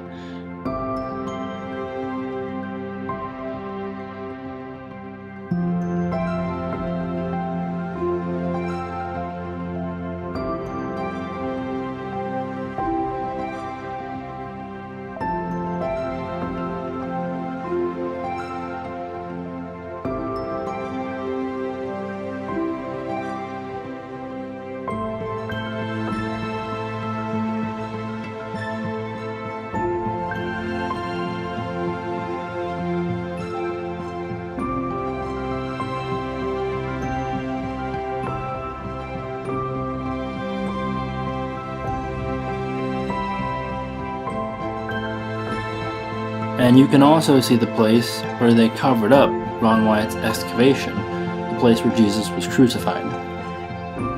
And it's pretty hidden, so you have to know where it is. This family here who is visiting the Garden Tomb, fortunately for them, the gardener, he knew where Ron Wyatt's excavation was.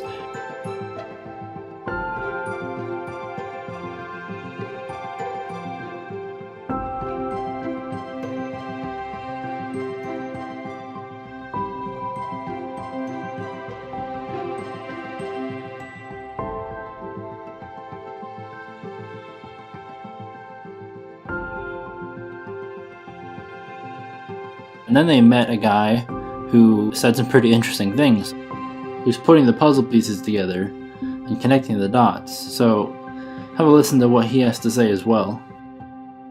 Our prayer that we pray in the Lord's Prayer, as in heaven, so on earth, this was God's desire, because he knew that we were slaves to sin. Mm-hmm. We were slaves to the slave owner at the time, and the slave owner had been, ownership had been given over to the devil. Well, when he actually was crucified, it was the innocent lamb, the lamb of God that takes away the sin of the world.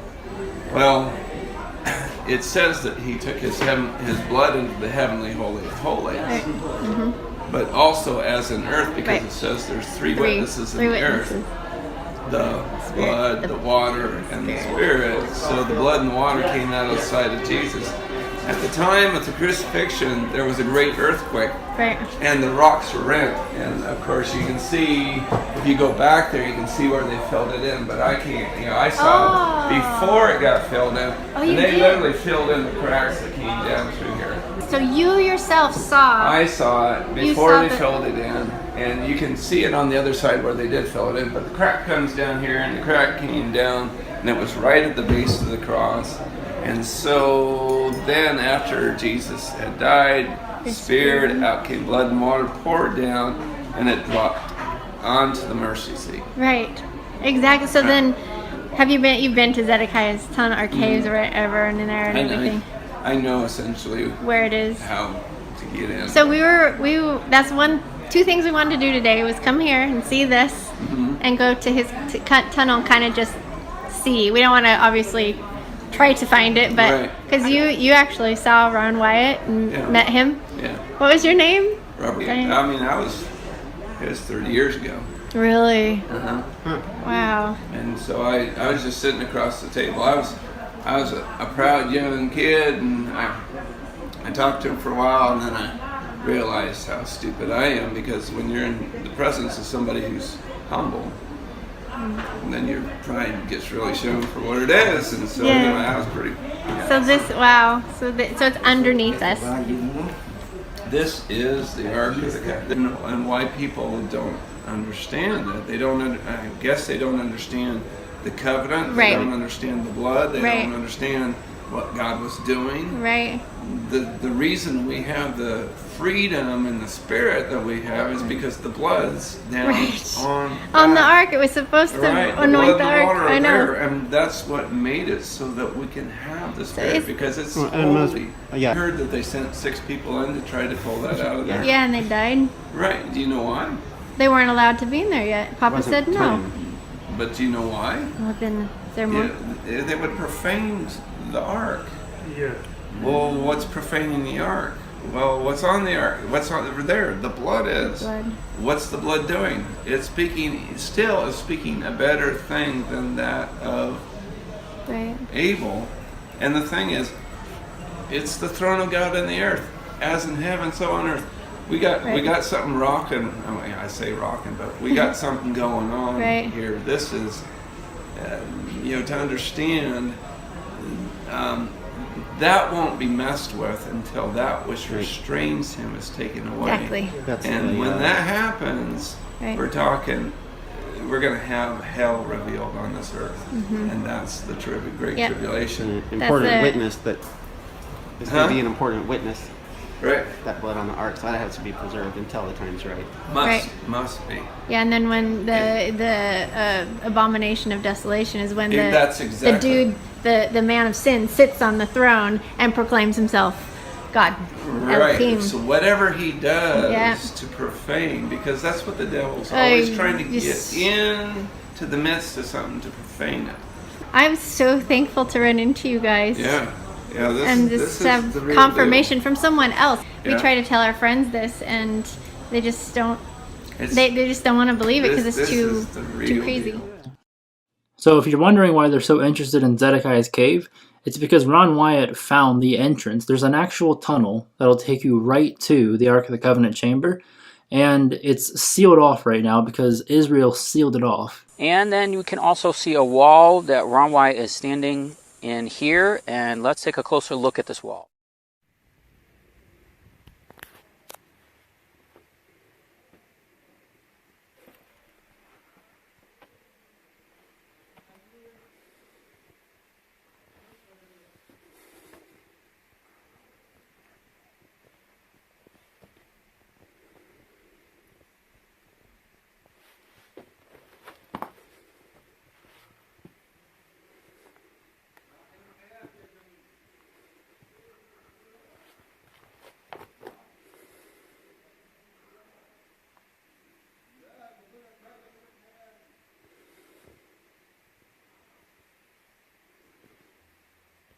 So I'm going to read from a book that was recently published with all of Ron Wyatt's discoveries and apparently on this gold detector test that they did at the Garden Tomb. In 2016, 36 tests were done using a directional metal detector in order to confirm the Ark of the Covenant.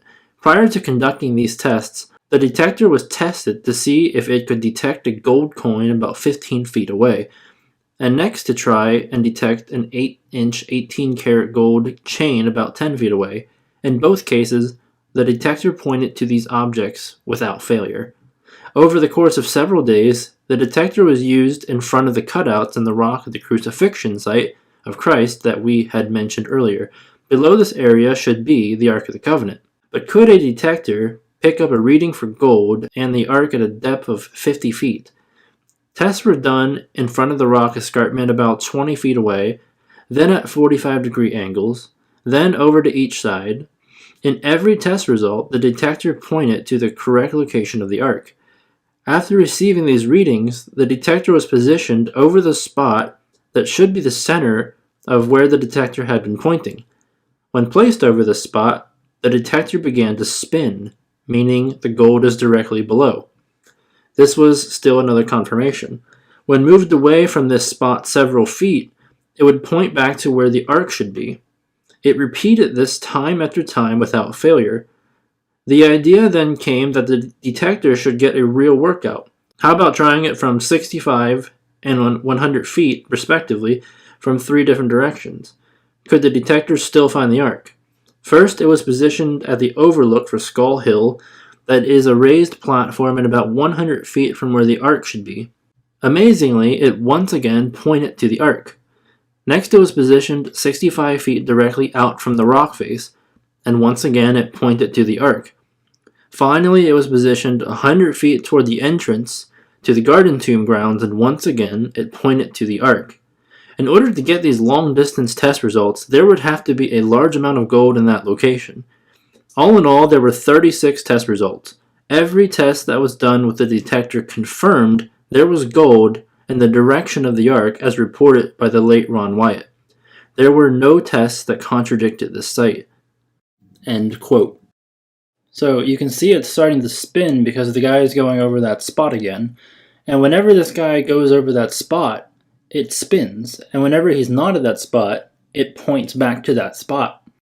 Now I have to admit, this was one of the most difficult things to research out of all the stuff that I've looked into when it comes to Ron Wyatt, because these metal detectors, or as they're more properly known as frequency detectors, have a lot of fake scam versions floating around on the internet. And it was very difficult to determine if this is actually something that could possibly be real at all. And once I asked my wife, she looked into it, she actually found out that these things can be real.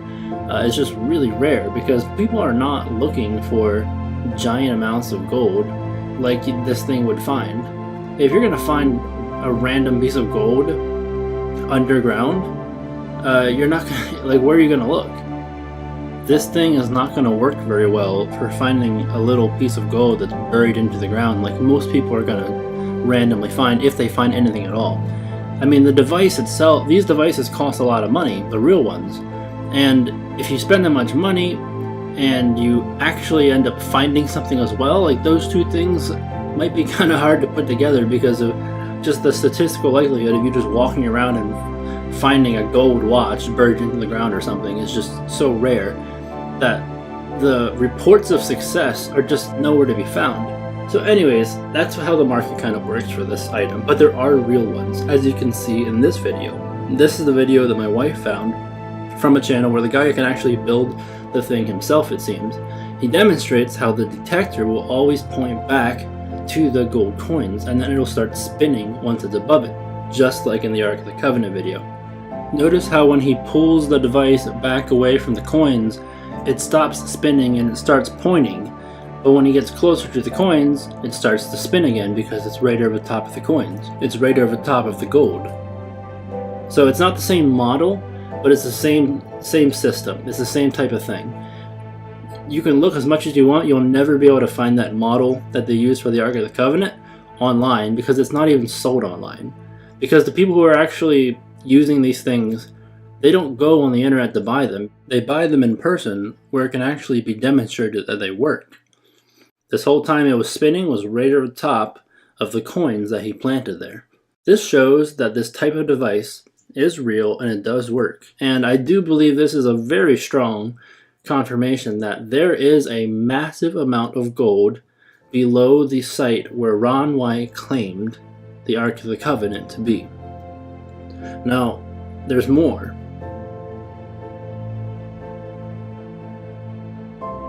I'm going to read a personal testimony by a guy named Ian Fain, who is an eyewitness to a video shot in the cave taken by Ron himself.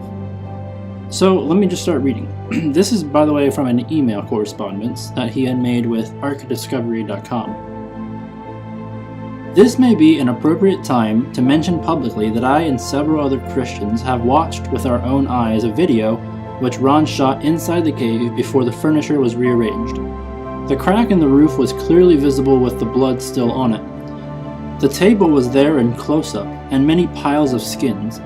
The ark was there, but was covered by a brilliant white light which hid it from the camera as Ron panned around the cave. To the best of my knowledge, there is only one copy of it in existence, Ron's original, and it's not in America now. It's in a safe place of the Lord's own choosing, to which I once took Aaron Sen, who has met the keeper but has not viewed the tape. I was an eyewitness of Ron's tape of the inside of the cave. I wasn't with him when he shot it, but I saw the tape not very long afterwards. Ron himself was keen that the tape should be seen widely. Events turned out otherwise, however. but for what it's worth, I'm happy to answer any questions I can about the tape and what I saw on it. I last viewed it some years ago and my visual memory is not great. I'm far better with words. However, by the same token, my visual imagination is pretty bad too, which is probably a good thing for this purpose. My sole purpose in mentioning it here was to help strengthen the faith of some here whose confidence in Ron's word may have been shaken by doubts.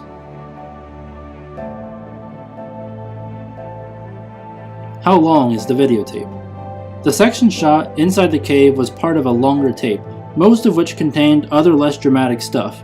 I'd say there were several minutes of material shot inside the cave.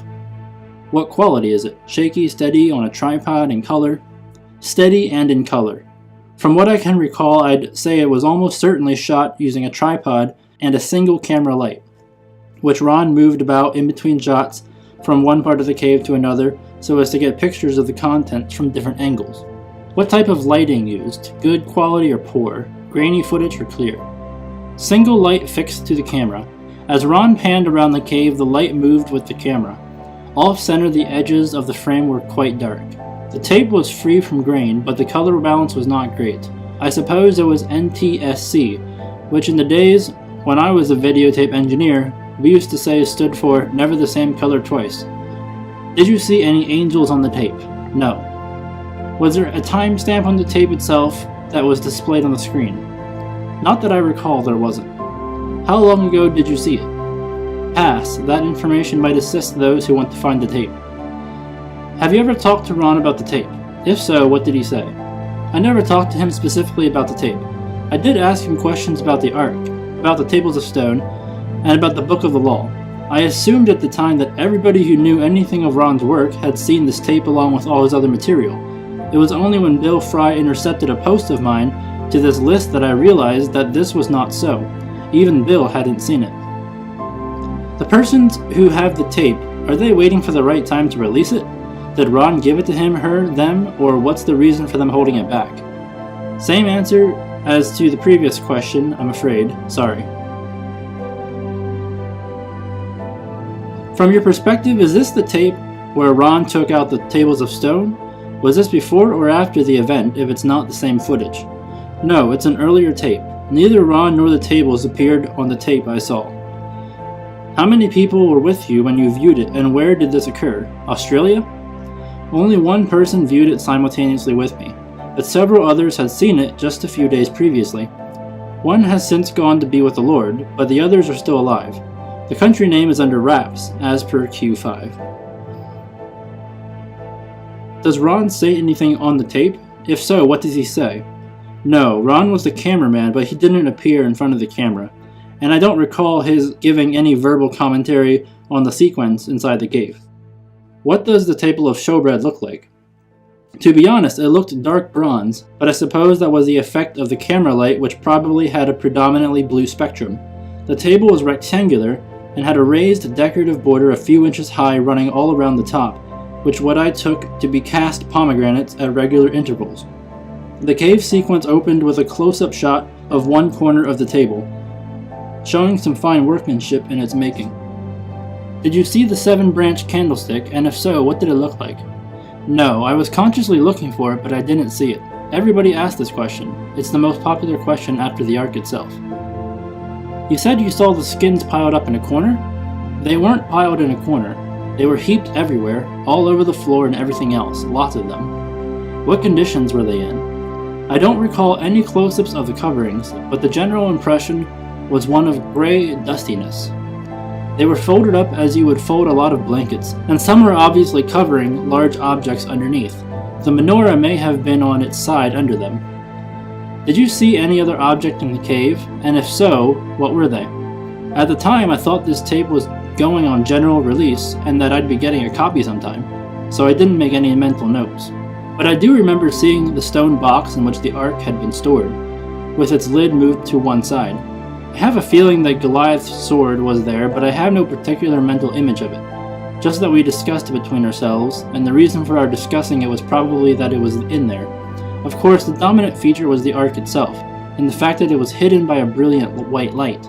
As Ron panned the camera around, a circle of light moved across the field of view until it filled the whole screen, then it moved off again at the other edge. Ron's verbal account of this was that the effect was only on the tape. No such light was visible to him inside the cave when he saw the ark plainly. It was only when he viewed the tape afterwards that he saw the light had covered the ark for the purpose of the recording. The other notable feature was the crack in the roof of the cave with the dark stain of blood on one side of it, about the size of one's hand, I should think. The roof was not high. A man would probably have had to stoop to avoid hitting his head. Seeing the blood there was the most moving thing to me. I think if the Lord had wanted somebody to give a detailed account of the tape, he would have chosen somebody other than me to see it. My powers of visual observation and retention are famously bad. My principal contribution to this debate is simply that I can testify to having seen that tape, that it showed exactly what Ron said it did, and that I was awed at what I saw. I think we all were. Did the table of showbread have just one shelf, top one, or any below it too? I only remember seeing the top surface, and not much below it. I think it was perhaps partially covered by skins, but it was quite a while ago, and as I mentioned earlier, my visual memory is really terrible. How close to the ceiling was the Ark of the Covenant stone case? Very close. I remember being rather surprised at how low the roof was. I can't give you any meaningful estimate of the exact distance. I'd have to view the tape again to do that, but my memory is that it was about enough to crawl into and not much more. Was the chamber cleared out? Like, was Ron shooting the video from the floor of the chamber, or was he standing on stones, or what? You said he was close to the ceiling. Any thoughts on how close? The chamber was certainly not cleared out. In fact, apart from things like the lid of the stone box, it looked as though nobody had been in there for centuries, as I suppose they hadn't. The place looked like a lumber room, with things everywhere all over the floor, and of course all those heaps of skins, so that you would have to clamber over one thing to look at the next. Ron was about my height, 6 foot, and I'd reckon I'd have to stoop in there, but I think the camera was a foot or more so below head height. Was the stone case that held the ark in the middle of the chamber, or up against one of the sides? From the opening shot, it was on the right-hand side at the back. If the camera was central, that is, but what with there being so many objects in there, only those in front of the camera being illuminated, and the light in front of the ark disorienting things a bit, I couldn't swear to it. However, my memory is certainly that it wasn't in the center of the cave. I think it was close to a wall at the back. Did you see any openings into the chamber or the shape of the chamber? No, because of the limited lighting, that wasn't possible. Did it look like a high 8 video or something older? Actually, it didn't look too bad, all things considered. It was a difficult situation for an amateur shoot. I was never into amateur video. I worked with B&W 1-inch tape and 12-inch reels, so I couldn't guess which system it was. The picture quality seemed rather better than some of Ron's other stuff though, so maybe he had taken particular care to get a hold of a good camera. Does the keeper of the video still have the tape? I guess he certainly could, but amazing as it sounds to us here, he has forgotten the cave sequence completely. As Aaron's son and I discovered when we called upon him for the express purpose of having a look at it, in Aaron's case for the first time. Now in the context of our uneventful little lives, that sounds hard to believe, that anybody to whom these things mean so much could actually forget such a unique thing in his possession. This man is a spirit-filled believer in the Lord, and is deeply appreciative of the significance of these matters. He supported Ron, and contributed significantly to Ron's work, so he isn't ignorant, but he is a man to whom strange and sometimes dangerous things just happen. The same was true of his father, so it runs in the family. I have said sometimes that if and when World War III breaks out, it will be 6 feet away from where this man happens to be standing at that moment. A bit like being the guy who happened to be standing next to Crown Prince Ferdinand when he was shot in 1914. This man has about a dozen of Ron's tapes, but he has not sat down and cataloged them, and to do so would necessarily take up a fair bit of time. His wife, too, is the CEO of a multi-million-dollar business. I hope I have given you something of the picture. People like this do not sit around in the evenings flicking through the TV channels. They live very full, and sometimes dangerous lives. But for all that, it would be hard to think of a more suitable man to be keeper of something like this. He is completely fearless, and he is very well aware of what is going on in the world behind the scenes. His friends and contacts are too.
Now, when Christ died and the earth shook and the rocks were rent, a crack came right down the entire face of the escarpment, right past the left side of the cross hole, and the stone opened up.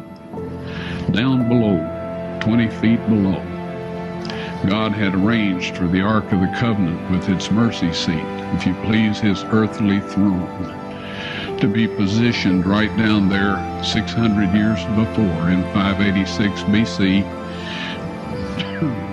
when the Babylonian army destroyed the city. When the centurion stuck his spear in Christ's spleen and probably left ventricle to make sure he was dead before he gave the body to Joseph of Arimathea, when he pulled that spear out, the separated platelets and serum of the blood of the Son of God gushed out, went down through that crack onto the mercy seat. And that ratified the Old Covenant and the New Covenant. The fourth trip I made into this chamber, it was spotless. The furnishings were set in perfect order. The Ark of the Covenant, however, had been placed against the wall, the end of the cave. The end of the cave was a beautiful crystal radiating the colors of the rainbow. Now, I know New Age and all that goes in for rainbows, so do homosexuals and all of that. But God used it first, all right? It's around his throne, and it's around his earthly throne. Now, there's no veil in this setup, so it is the earthly, it's God's temple on earth, or his residence where he once dwelt. And anyway, when I found it like this, there were 4 young men standing in there. And I started to say, you know, what are you doing here? And I froze. I couldn't move, couldn't breathe, couldn't do anything. One of the people said, we are the 4 angels that have been taking care of the ark since Moses put the tables of stone in it. Right? And they instructed me to set up my video camera with the tripod, aim it at the Ark of the Covenant, and they went over, lifted the mercy seat up. I don't know how heavy it is. I've never tried to lift it, but it's solid gold. And the angel said, take the tables of stone out of there. God wants everyone to see those. I took them out. All right? They put the mercy seat back down over the Ark of the Covenant. I backed away a little bit. The angel came, got the tables of stone, put them on a rock ledge inside the chamber, and I was then instructed to take a sample of the blood from the mercy seat, have that analyzed, and I did everything the angel told me to do.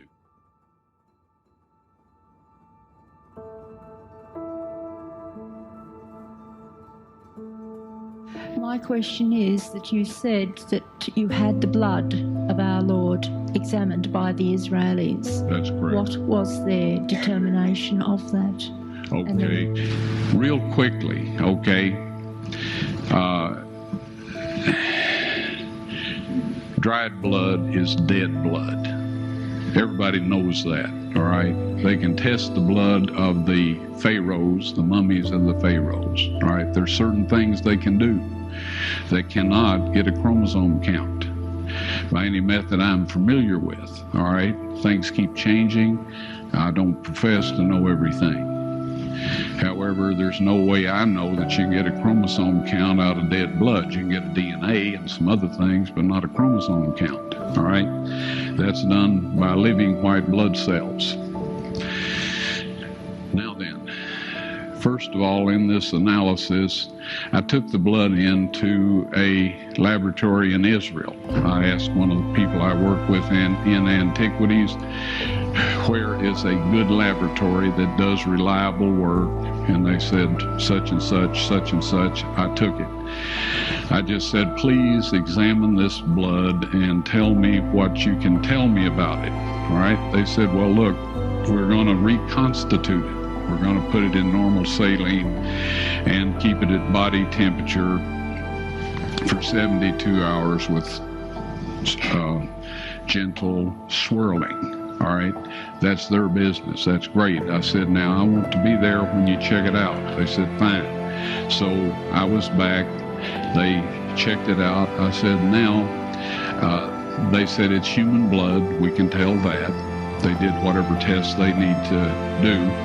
And then I said, take some of the white blood cells and put them in a growth medium and keep them at body temperature for 48 hours. And they said, well, that'll do no good because it's dead blood. I said, would you please do that for me? And they said, okay, we'll do it. So anyway, I said, I want to be there when you take it out and examine it.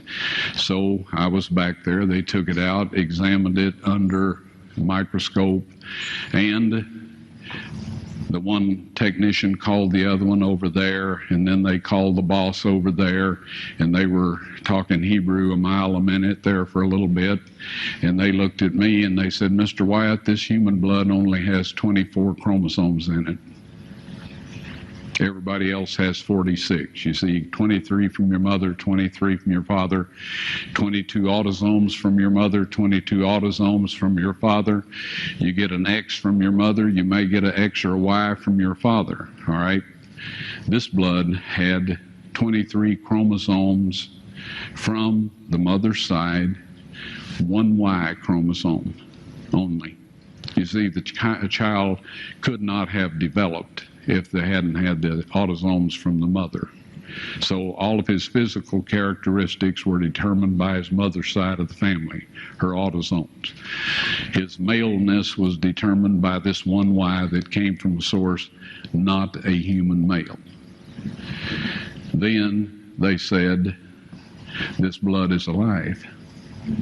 And then they said, whose blood is this?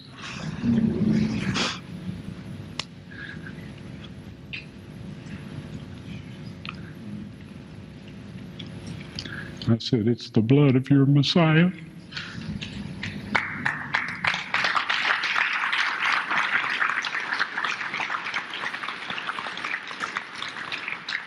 And I assure you, those men's lives have changed.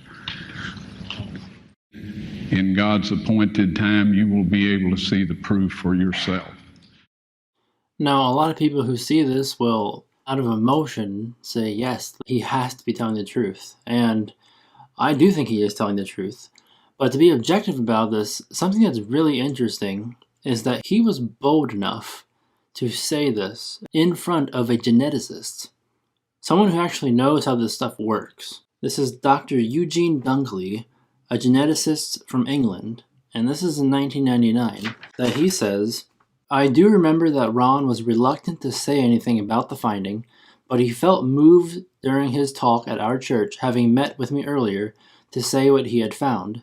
He knew that I would have some knowledge of the field, and if in fact he thought it was dodgy, he would not have said anything because he knew that I would be one of the few people able to pick it apart.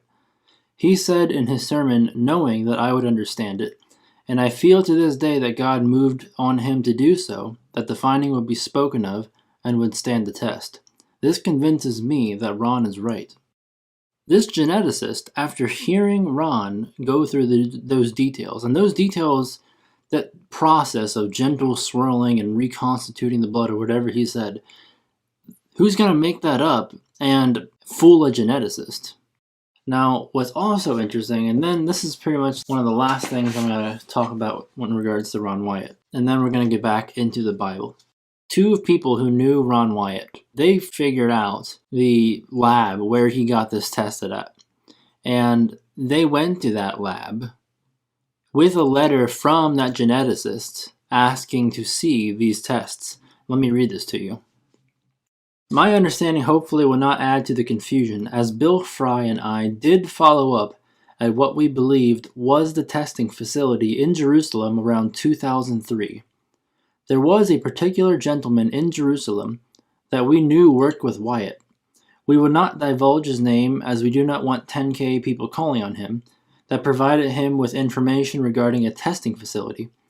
We had come to Jerusalem with a letter from a Dr. Eugene Dunkley, who was as well interested in reviewing the test results.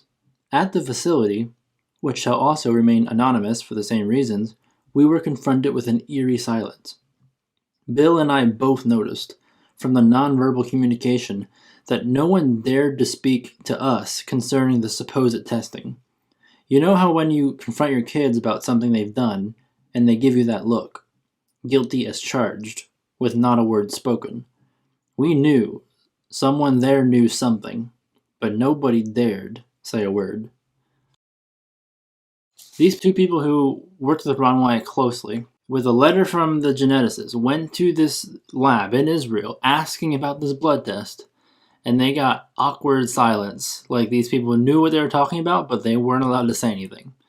There's just a whole bunch of things that kind of add to the conclusion that he was probably telling the truth. I believe he was telling the truth for the most part. There's one thing that Ron Wyatt said inconsistently, and this is the one part of him where I do not believe he was being honest 100%. Because if you go through his speeches and where he went to different churches and gave his talks, his story was always consistent. And that's one thing about liars. You can figure out if they're lying because their story always changes. Well, his story always stayed the same, except one particular detail. And that was, he claimed that the angels, one of the angels, when they were talking to him in the fourth visit when he went, said that all of this would be revealed when the mark of the beast laws are enforced. Well, that's what he would say if you were not a Seventh-day Adventist church. If you were a Seventh-day Adventist church, he would say when the Sunday laws are enforced. Now, I had to really dig into this and find out what the angel actually said, or what he claimed the angel actually said. And on his deathbed, he was talking to a Seventh-day Adventist, and he said on his deathbed, the angel specifically said the Sunday law. Now, this is one part of Ron's testimony that I believe he was being dishonest about, because his story kept changing. If the angel told him it was the Sunday law, then why would he basically change the word of God from that point to make it fit the mark of the beast law for other people in other churches? Because what he would say to people is that you're not ready to hear about that yet. You're not ready for that information yet. He would say that to people who are not Seventh-day Adventists. I believe his doctrine got in the way of his honesty. And I'm not sure if the angel said something about the mark of the beast. I'm not sure if he said anything about that at all, but whatever it was, Ron Wyatt was not being 100% honest, because he always changed this particular detail. And this was the only detail that he changed. And again, nobody's perfect. Even what I'm telling you right now, like, I could be wrong myself. But I know for a fact that Ron Wyatt would always change this particular detail, and I hold that against him, because if the angel told you something specific, and you tell people one thing based on what they want to hear, and then somebody else based on what they want to hear, pandering like a politician, because it's your denomination, you can say it now. That's just not how it works. If God tells you something, you need to say exactly how it is. And he did not do that with this particular detail. Now, everything else in his stories always matched. And I don't doubt that these things will be revealed when the mark of the beast is enforced. And that's going to be backed up by Bible, not by what Ron Wyatt says. But as far as him finding the Ark of the Covenant, I believe it. And I could be wrong, but I believe it. As far as him finding the blood of Jesus Christ, having it tested, having 24 chromosomes, I believe that too. I believe he's telling the truth.